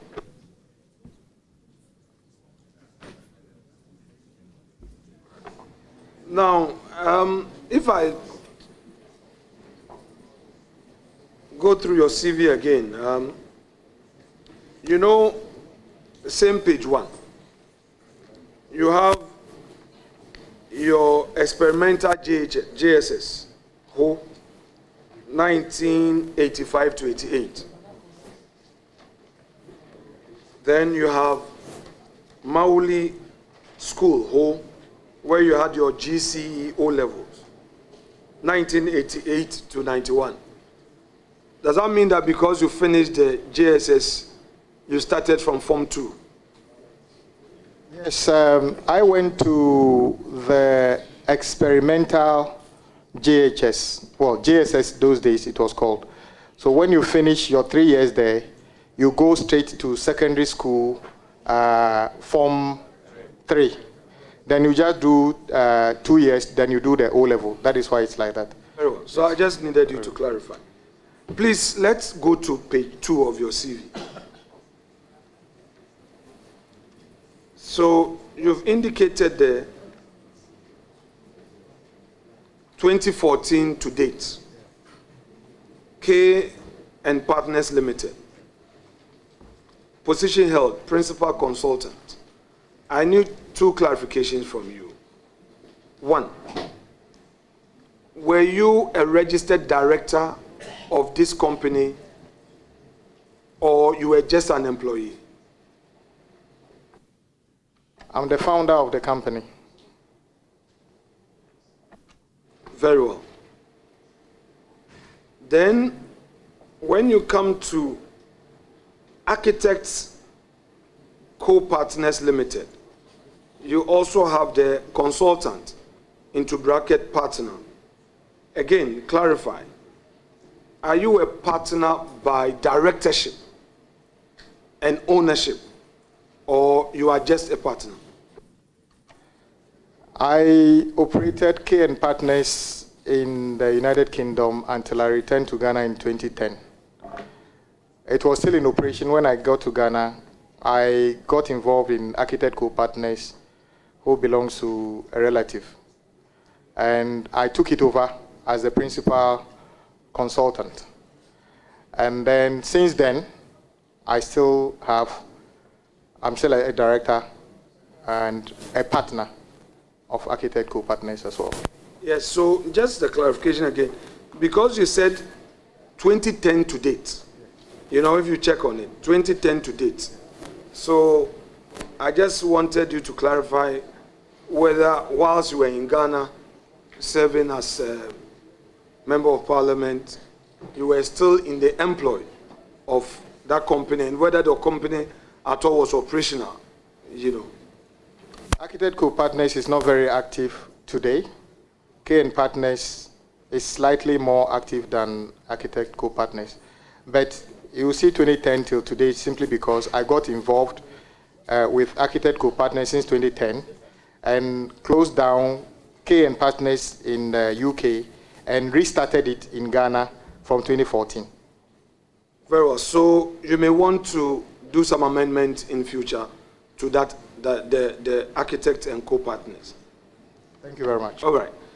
Honorable, so again, normally we take dispensation from the speaker to practice our profession, those of us who are still in active practice. Did it ever happen that the need arose for you to take some permission from speaker to enable you practice, or really you were not too active? Yes, in fact, I was a member of one of my favorite committees is a committee of members holding office of profit. So I made sure I took permission. We just started the 9th Parliament, and I will be doing that as soon as Parliament is properly constituted. Well, suffice to state that you may not have the time to practice your profession. The heavy load of the Rose Minister may not permit you, but anyway, that's okay. Apart from these companies that you founded, are there other companies that you founded that you've not stated on your CV, please? Yes, I have a parent company that I use to run other interests.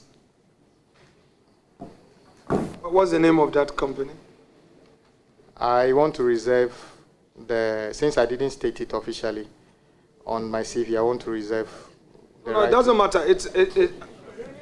I'm on notice of it, or it has come to my. I was going to put that to you, having laid the foundation. So I don't mind if it pleases you to. I run Southwell Technical Services and others as well. Because I know that for a fact. So since I didn't find it, I thought perhaps it was an omission. So I was laying the foundation, then put it to you. But since you've disclosed it, there's no problem at all.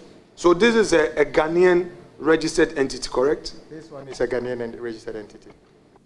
Are you the sole shareholder? Yes, I'm the sole shareholder in that one. And how many of you are directors of this entity? 2. You and who, please? You and who, please? You want me to mention the names of the people? No, you said 2. Two of you are directors. But you are the sole shareholder. Yes. The other person is just a director, secretary. I understand. Okay. No, the new Registrar General, the new regulation, the law we passed, we can't have secretary director.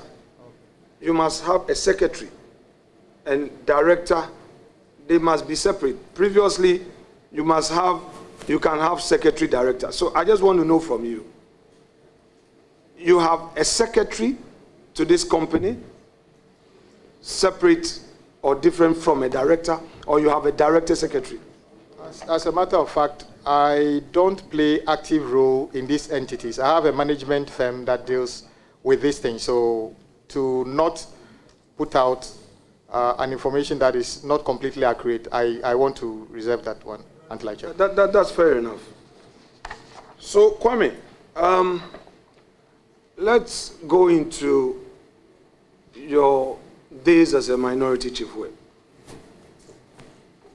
I still remember your midnight calls and early morning calls where you would state the principled position to me that although we've had an agreement to support government business, the party position is that you shouldn't. And you don't hide that for me, which I respect you for. One of the things you never did was to surprise me.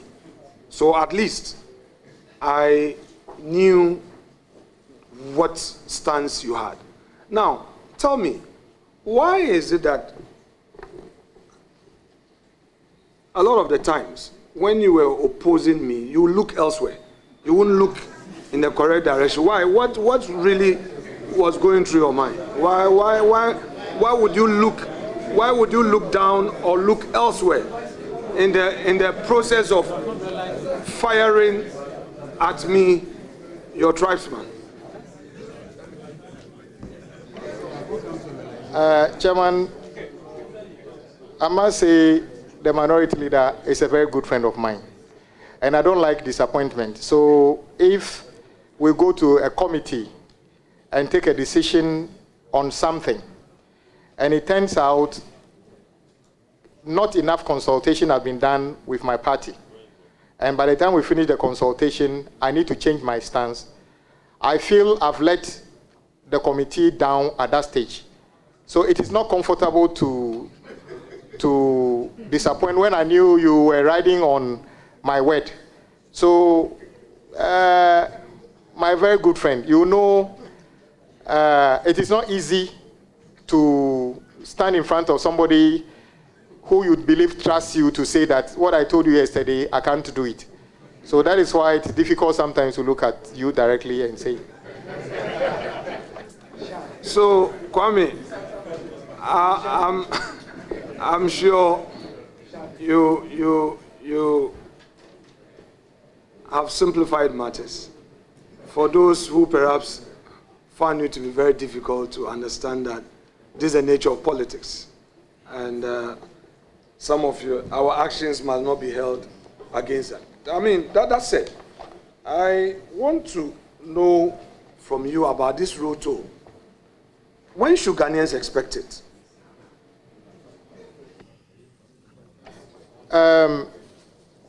The issue about the road toll got the attention of the whole country.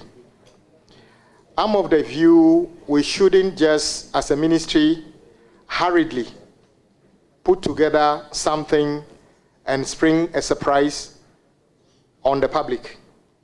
I believe there has to be some engagement to consolidate our position. So what I can say is that quickly, the consultation can start. Exactly when would the rollout be? That would be part of the first budget of President Mahama to be presented to Parliament by the Finance Minister, your own good friend, Kasiel, Dr. Kasiel Atoforsen. So, you mean the policy will be introduced in the first budget? There will be a rendition in the budget which would set the tone for what we are going to do. I sincerely believe we need to amend the road toll policy because there's a law on it. We need to, because what the law says still talks about toll booths and other things. And as I said, we are not going to build physical toll booths where drivers will stop and pay anything. So it requires us to actually amend the law. But the policy would appear in the financial policy of government when the first budget comes. Thereafter, the law, if whatever we need to do would be brought to the House. So you would agree with me that some costing would have to be done before the policy gets expression in the budget. You agree with me? Certainly. We have done some simulations already. I am aware that we have done some surveys, both at the ministry and some other people have done that already in terms of the collection of data.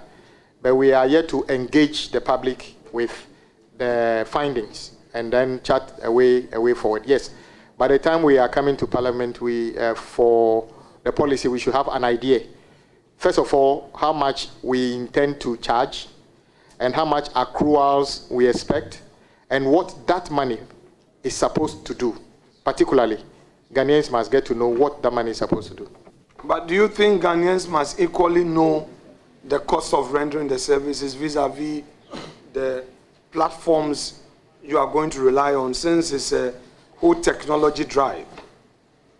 Of course, it's an inbuilt, the cost of deploying the technology will have to be part of the rollout, because you need technology, you need a platform, you have to pay for it. So the cost will have to be part of it. Should Ghanaians understand you to mean that you would introduce a public tender for the purposes of these IT services with the sole purpose at rolling out this new tolling system? At this stage, I can only say that it will have to be competitive, because not all public tenders give you the lowest evaluated figure. So I will leave it at this for now. Mr. Govins Agbodza. Actually, Kwame Agbodza. Would it please you if I go our informal way? You refer to me as Kwame now. I refer to you as Kwame. Would you be comfortable with that so that I take permission from chair? If it will not worry anybody here, we can do that. Very well. So, Kwame,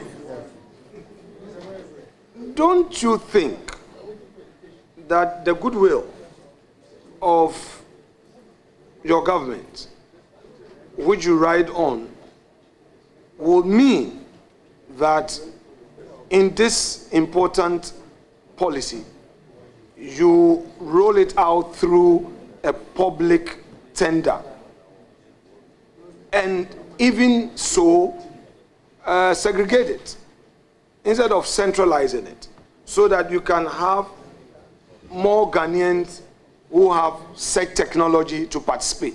So, for instance, in the southern sector, where you would have the Tema, the Wager area, you can have one tender lot, and then in the middle belt, the Kumasi area, you have another lot.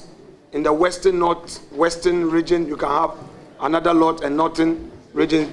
Don't you think that some indicative assurances would help the ordinary Ghanaian entrepreneur in the IT field feel good about this? Well, I'm most excited about your concluding part, which is to make this a Ghanaian-owned thing, which will give opportunity to Ghanaians. And I take on board your valuable suggestion that in the process of selecting the would-be operators, we should make it more open. I think it's a valuable idea. When we are doing the consultation, we would consider these things before we come up with a conclusion. Chairman, some stakeholders have called for the suspension of Act 118. You know, it was a bill, a law we enacted to impliedly repeal the Act 540. That is so, the Ghana Highway Authority law. What is your own view about this? The records in Parliament will show that I participated well in the formulation of that law. I am also aware that the implementation is currently receiving challenges. What I said earlier was to say that when I get to the ministry with the kind support of this committee and plenary, I would listen to the stakeholders, i.e. mainly the agencies under the ministry, highways, feeder roads, and urban roads, to understand exactly what their challenges are. And then thereafter, come up with the best possible way of taking it forward, or if we need to tweak sections of the Act to address their issues, because I believe we need to listen to them and to address the issue. Then we can do that. Kwame, I moved to this point about quality of our roads.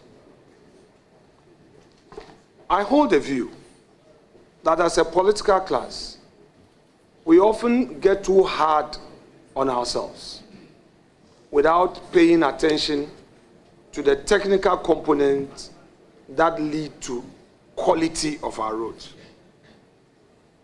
No doubt, as a politician, you've had cause to lambast the previous government and to talk about the quality of roads. It's your bona fide. I don't take it away from you. I would have cause to criticize your government's quality of roads. I live at Abelingpe. The underbridge that connects Abelingpe to Abofu. In 2016, I saw that road being asphalted all the way to the Achimota market, that link. In 2018, heavy potholes, the road had gone bad, and it had to be asphalted again. You and I know that you being a sector minister, you will not physically inspect every single road to get the certification done for payment. Yet, all the attacks will be on you as a minister and your government. What steps do you plan to put in place to ensure that our engineers who get on the field to certify quality of work done do so patriotically? Because, my dear colleague Kwame, the debts you talked about is likely due to repeats of construction. A road has been done. In my constituency, Winneba, a road from Insuechil through Jahazi to Jenjenhazi, which was awarded and it was to be completed in 2008. It was done. Contractor, I don't want to mention his name, was paid. In 2009, between 2009 to 2012, again, during President Moses' era, we saw potholes and it had to be awarded again. So it was paid, awarded again to be paid. Then, when Akufo-Addo came into office, 2017, all the way to 6th of January 2025, the road had to be re-awarded because it had gone very bad. So that stretch of less than 3 kilometers within a period of 10 years or less has been re-awarded on 3 occasions, all paid for by the state. I dug into this to now draw our attention as a political class to this very important matter where we play politics with everything and allow the corporates, those who are actually in charge of the drain on public purse, to go scot-free. I know you are very forthright, you are hardworking. How do you intend to deal with this matter? Thank you, Chairman. On a lighter note, I now see how come my road was not done, because they did yours 3 times. And there was the money got finished, so they couldn't do mine. Chairman, just by way of clarification, on the 2 occasions, it came under your administration, though. No, I said yours 3 times, that is why. So I got the joke, but just to clarify, it was done again because it was bad. I have some that was done in your place. I'm going to refer to it later. Okay. Yes, you are very right on this matter. I only hope that colleagues would see some of the criticisms we make not political. I remember very well when Honorable Yelechi was Health Minister. A project came here. And then our good friend, Honorable Matthew Puku Prempe, who is no longer in Parliament, in a room not far from here, we took the contract and I opposed the amount and asked the ministry to go back and review the amount. They reviewed it and took out over $20 million out of the project. NDC was in government. I never saw NDC say I was playing politics. But these days, when I raise issues, it's politics. You are very right. Why is it that asphalt can be, in the town, can be anything $800 to $1.2 million per kilometer? It is not cheap. So when you have to lay it twice, imagine how many cheap compound that can do in our villages. So those who actually certify that I can say this has been done according to standard, and there's no asphalt that is done which is supposed to fail within 2 years. They are all supposed to last around 10 years. The wearing cost, the 15 mil wearing cost at least should to do that. So if it fails within 1 year, 2 years, it means it was not done well. My prescription is that if we're going to use external consultants, let them take professional indemnity insurance so that if it fails and it can prove that it failed through negligence, the state can draw upon that insurance. Maybe that will be another way of dealing with it. Apart from that, the temptation is that when you are doing asphaltic overlay, because when you lay it few hours, it looks so smooth and so good. So irrespective of what the base is before you lay it on it, you may never know until after 6 months. So we need to work on those things. But the last one is, leader, the truth is that the ministries, the agencies under the ministry do not have the full complement of engineers to supervise work. They have, many of them have more administrative staff than engineering staff, who are the people who actually carry out the supervision. So we need to work to help them recruit new engineers and build their capacity. Like I said, fortunately, Ghana has got a very good school in Koforidua, which trains road-related professionals. Thank you.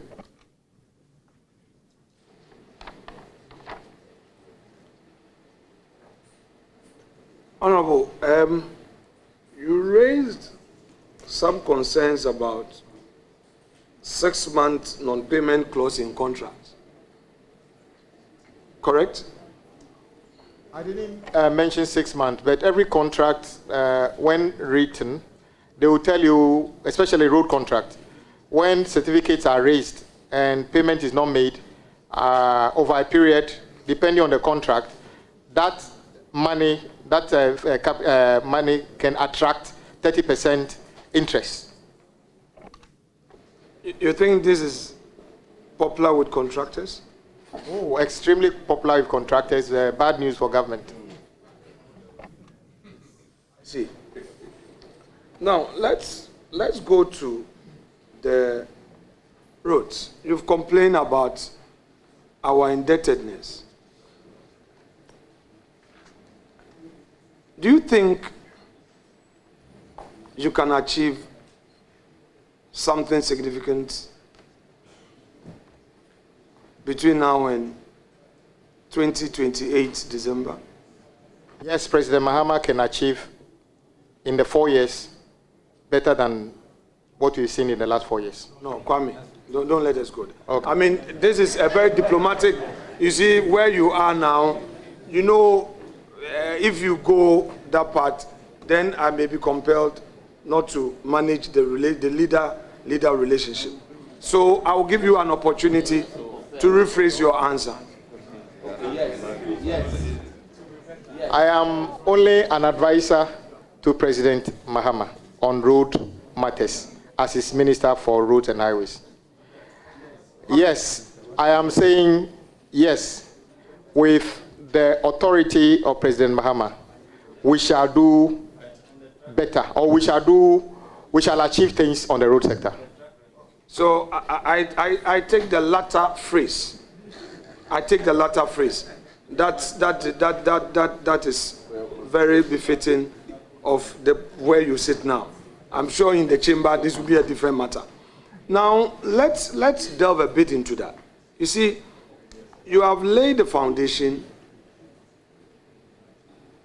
in an earlier answer to a question posed by my respected colleague, Honorable Boama, when he sought your views on the contracts or works in motion in the sector, and you also took time to explain the indebtedness. Now, we are indebted to road contractors heavily. You've given the figures. And then we have contracts that are also ongoing, yet to be completed for them to even raise invoice. So if you say you are going to achieve so much, you are optimistic. Are you saying that added to this debt, you are going to award new contracts? Thank you, Chairman. I earlier on said that the President is committed to continuing and completing ongoing projects. And I also suggested that it will be necessary that due to specific needs, some new project would have to be started. How do we fund this? My answer to that was that my job is to prepare project portfolios or reassess projects, put figures to them, and let the finance minister find ways of funding them. It's actually not my job to find money to pay for a road contract. It is the job of the finance minister to do that.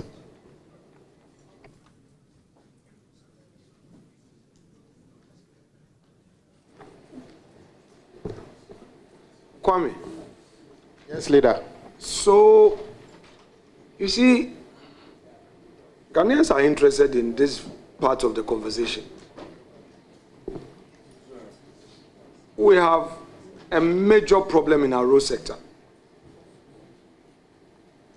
A lot of road contracts awarded. Now, you don't know how to even pay because the money is not there. Would you consider providing for these outstandings through your ambitious $10 billion infrastructure, the big, you call it what? The big push. The $10 billion infrastructure fund that you are looking at for the next 4 years or so? No, the big push is not about paying for recurrent expenditure in the road sector. Yes, it is expected to be a special purpose fund over 4 years, identify, prepare, and package specific impactful projects to be funded by the Finance Ministry. So we will continue to fund ongoing projects through the usual channels of budgetary allocations and other things. Big push is not intended to be just another money to pay for regraveling or pothole patching or rehabilitation of the standard things we do and every government does. That is not what it's intended to be. And it's not a 10 billion for road ministry only, it's infrastructure. So it is upon the president to determine the allocation as to what goes to health, education, transportation, and others. Should the ordinary Ghanaian businessman who has taken a loan from the bank and use his assets as collateral to construct roads be assured that going in there as a minister, you will take steps to ensure prompt or regular payment? Chairman, that is exactly so, and that is the vision of President Mahama, because that is the only way we can create sustainable, homegrown jobs. You know my credentials on this matter. I fought and got the contract with Motor Angels on the motorway terminated so that it will be awarded to a Ghanaian company, because I know that Ghanaian would employ Ghanaians and the benefit of that remains in our economy. So we need to do more of that for our Ghanaian businessmen. I believe road contractors or contractors generally are one of the most patriotic. Why? If somebody takes a public job and have decided to collateralize the roof over his head where he himself and his children, wife, everybody sits, how many people can do that? If the person is not patriotic, he wouldn't have done that. So Ghanaian contractors are actually patriotic.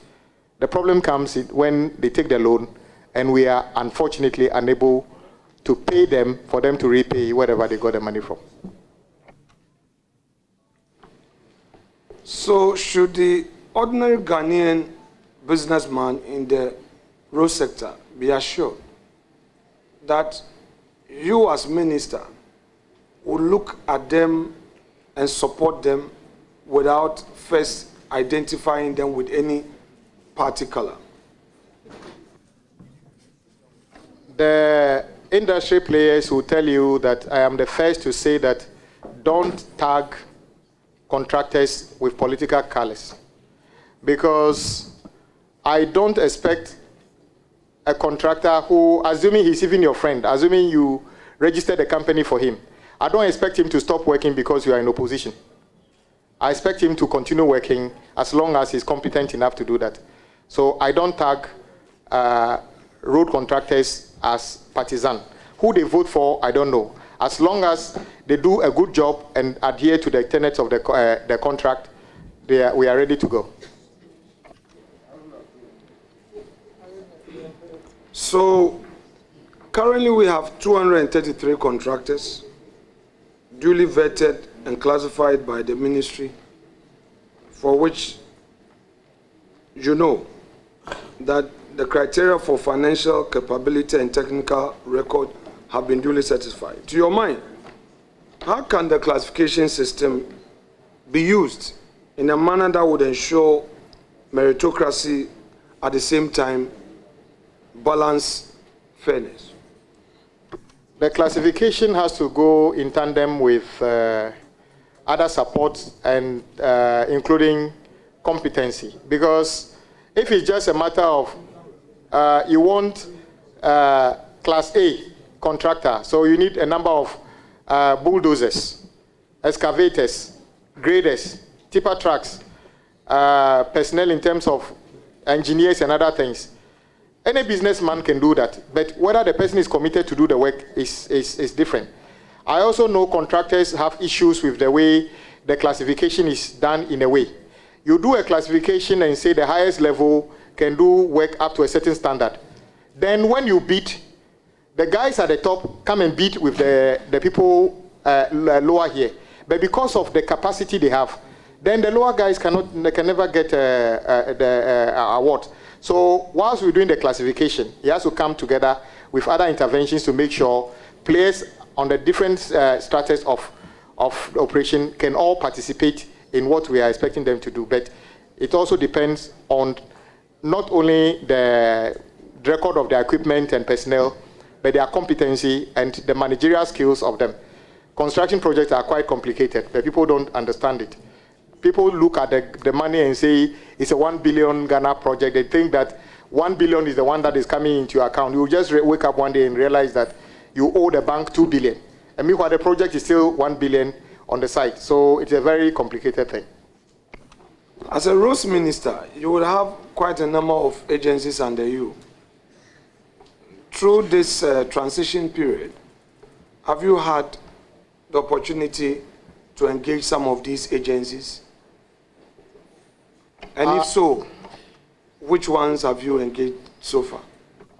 I had the privilege of being part of President Mohamed's transition team that handled road and transport and the presidency. So I met almost everybody that matters in the road sector, all the chief directors and various entity heads, and I met everybody during those interactions. Now, you know that some of the chief executives of these agencies under you have subsisting contracts. And it is also obvious that there will be the need to make political appointment to head these agencies. That would come as a matter of course. I'm not taking you into the area of law, but would you want to be guided by law in how you ensure a smooth transition? Certainly, but my biggest commitment will be to find the right person for the right job.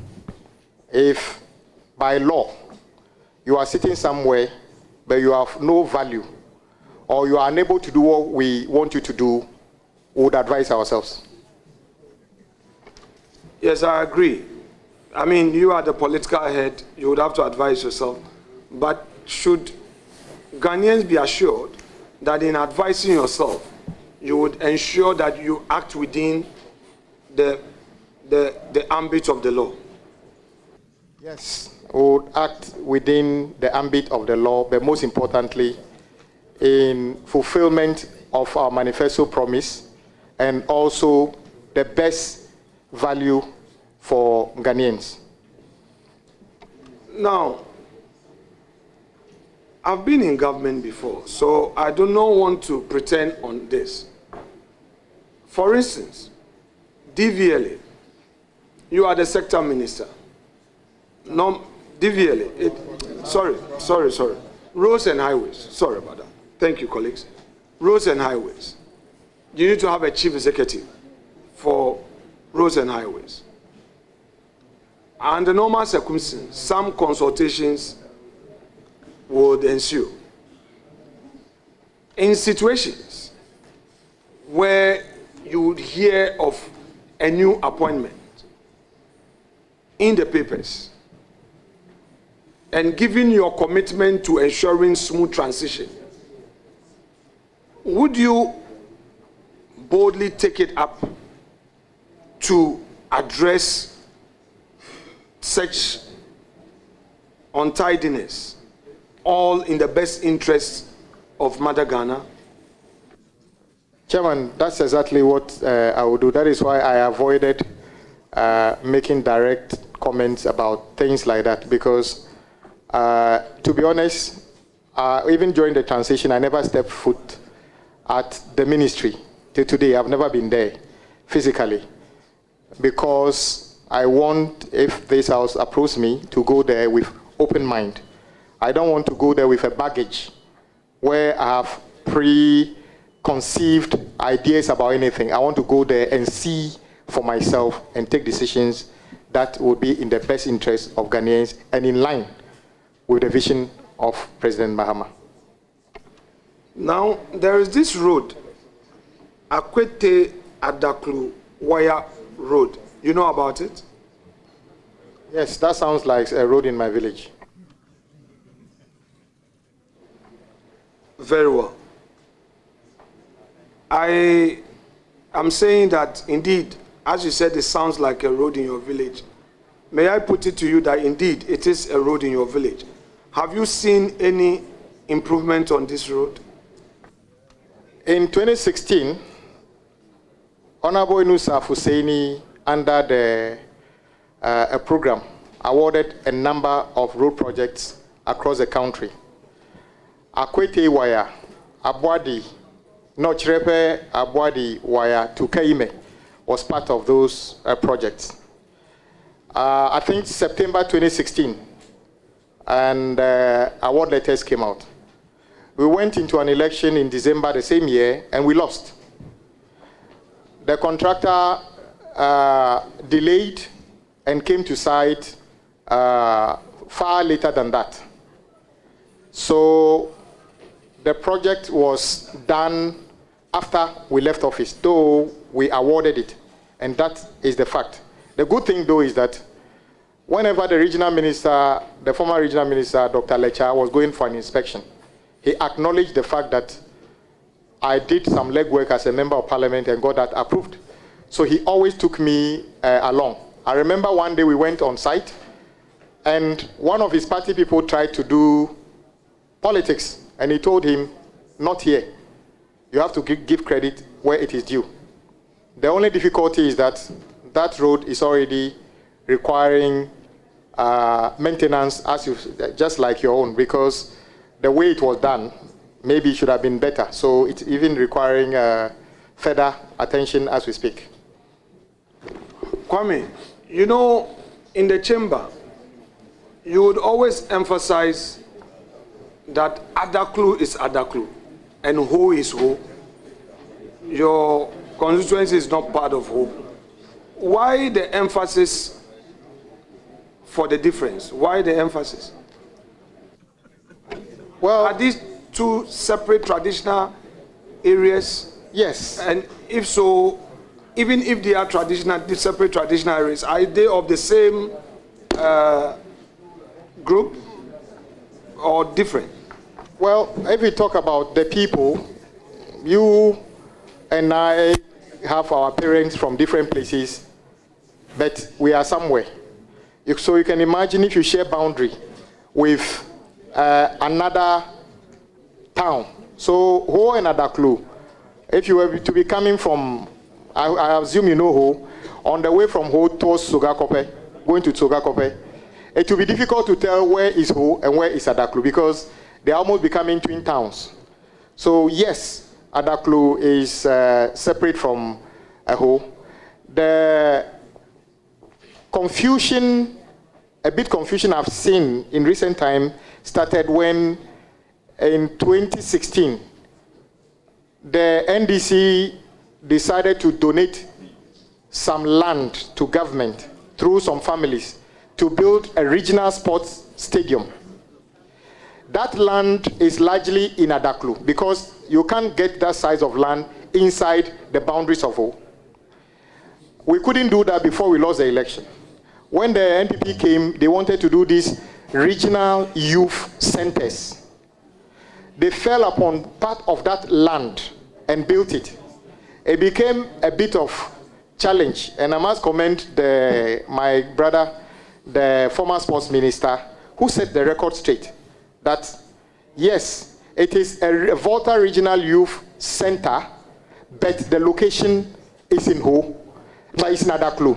And the president himself, when he came and we were lucky to host the 6th match there, he said categorically, we are in Adaklu. So when he came, he paid a courtesy call on my revered chiefs and made them aware. So, but there's no challenge between us and Ho people. It's just the issue of that boundary, which is not even a boundary dispute or anything. So, yes, Ho and Adaklu are different in terms of traditional areas.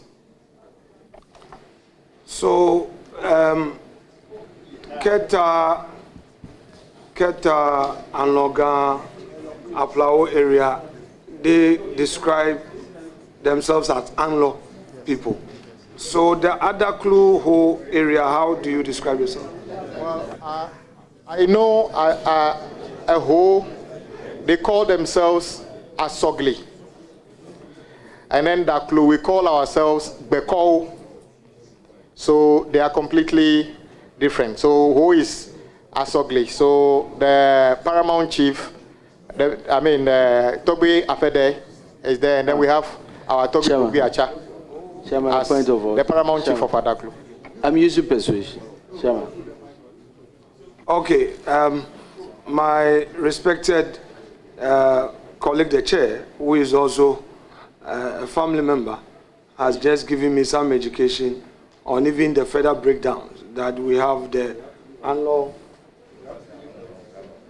Aveno, and then the Tong, and all those breakdowns. Anyway, so in concluding, I would want to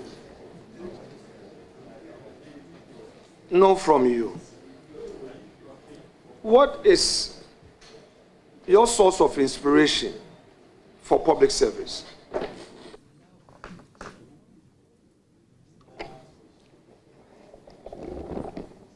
First of all, I think politics is for good.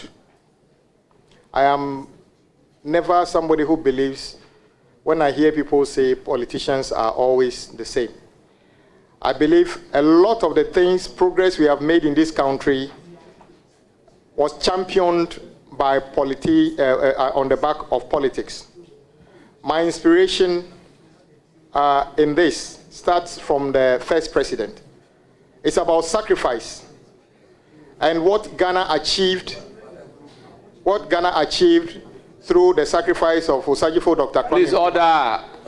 Can we have some order? So my inspiration is that our forebears sacrificed and built a foundation for our country, of which Ghana is respected everywhere in the world.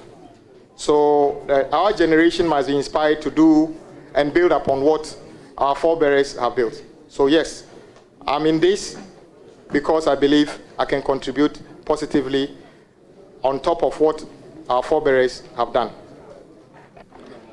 The young man at the university, the young man and the young woman at the College of Education, the Ghanaian youth who aspires to be a politician and aspires to be part of the political system of our country. What is your advice to them? They are listening to you. Chairman, I may be biased, but my advice is, before you become a full-time politician, get a day job, which you can do even when you are a politician. In my own life, the resources I spend in my constituency, the bulk of it does not come from the sources in politics. As you know, our salary, my salary, and I show it to people in my constituency, it's 15,000 cedis. At one weekend, by the time I finish my funeral rounds, I must have spent that. The rest is what I gather from the little consultancy and other small things I do. So my advice to the young man who wants to enter politics is get a day job that is sustainable first. Perhaps it will be easier to get a profession before you start, because it is not easy to do that in tandem. That is my advice. Kwame, finally, to draw the curtains on this, what is your reaction? Chairman, I know the nominee would want to pay attention to the question, and I am equally aware that many of the members here, especially from the majority side, want to show face in the cameras so that they get appointment. Yes, that's on a lighter note. You should be able to take it. Stop. Take it. It's part of it. Don't react. Don't. Mr. Chairman, if they don't want to take this little joke, maybe yes. The point is that a lot of you are here. We know only few of you will be nominated. So please allow the few who have been nominated to go through their process of vetting. We will vet them. We will vet them. And those of you who will not make it, you will be with us at the back bench. When you are in government and you don't appoint you and opposition MP, the value is the same. Chairman,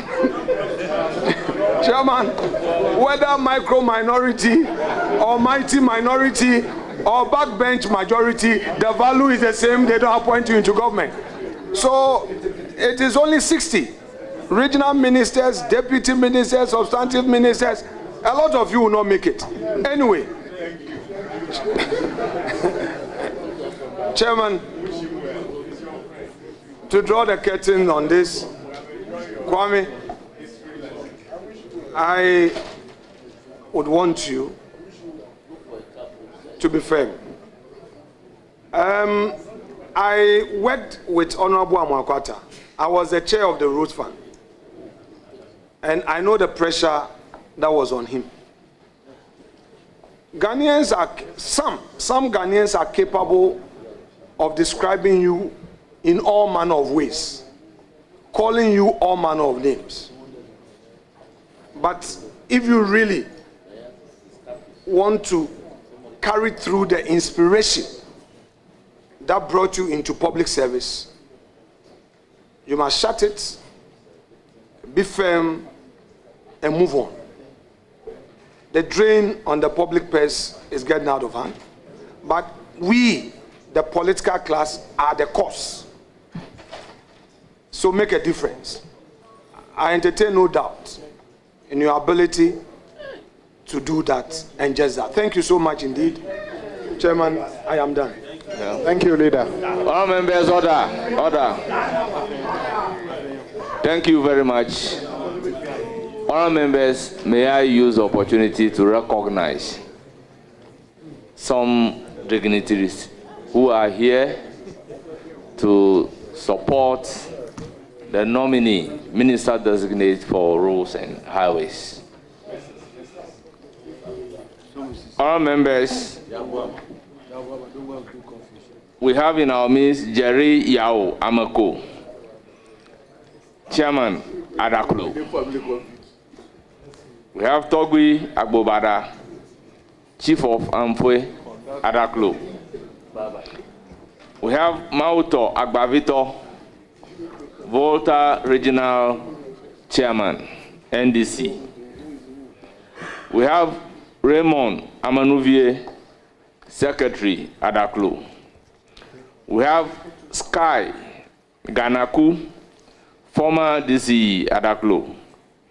Christian Vadanu, Branch Chairman, Adaklo. Nelson Glate, former youth organizer. Honorable Juliana Azuma Mensa, former MP, Agwati Maziopi. Honorable Ludwig Ngoje, former national youth organizer, and Prosper Lechu. You are welcome. Honourable members, I want to thank the nominee for attending.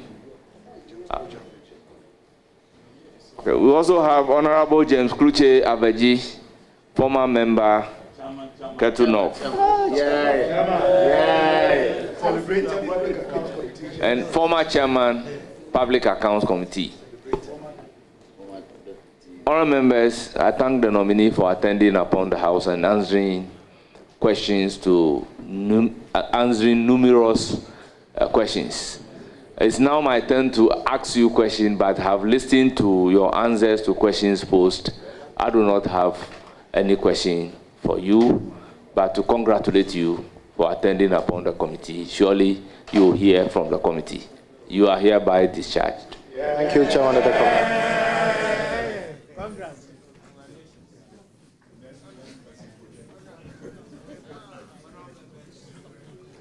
The next nominee is Honorable Haruna Idrisu. So he should take the seat. Minister-designate for Education.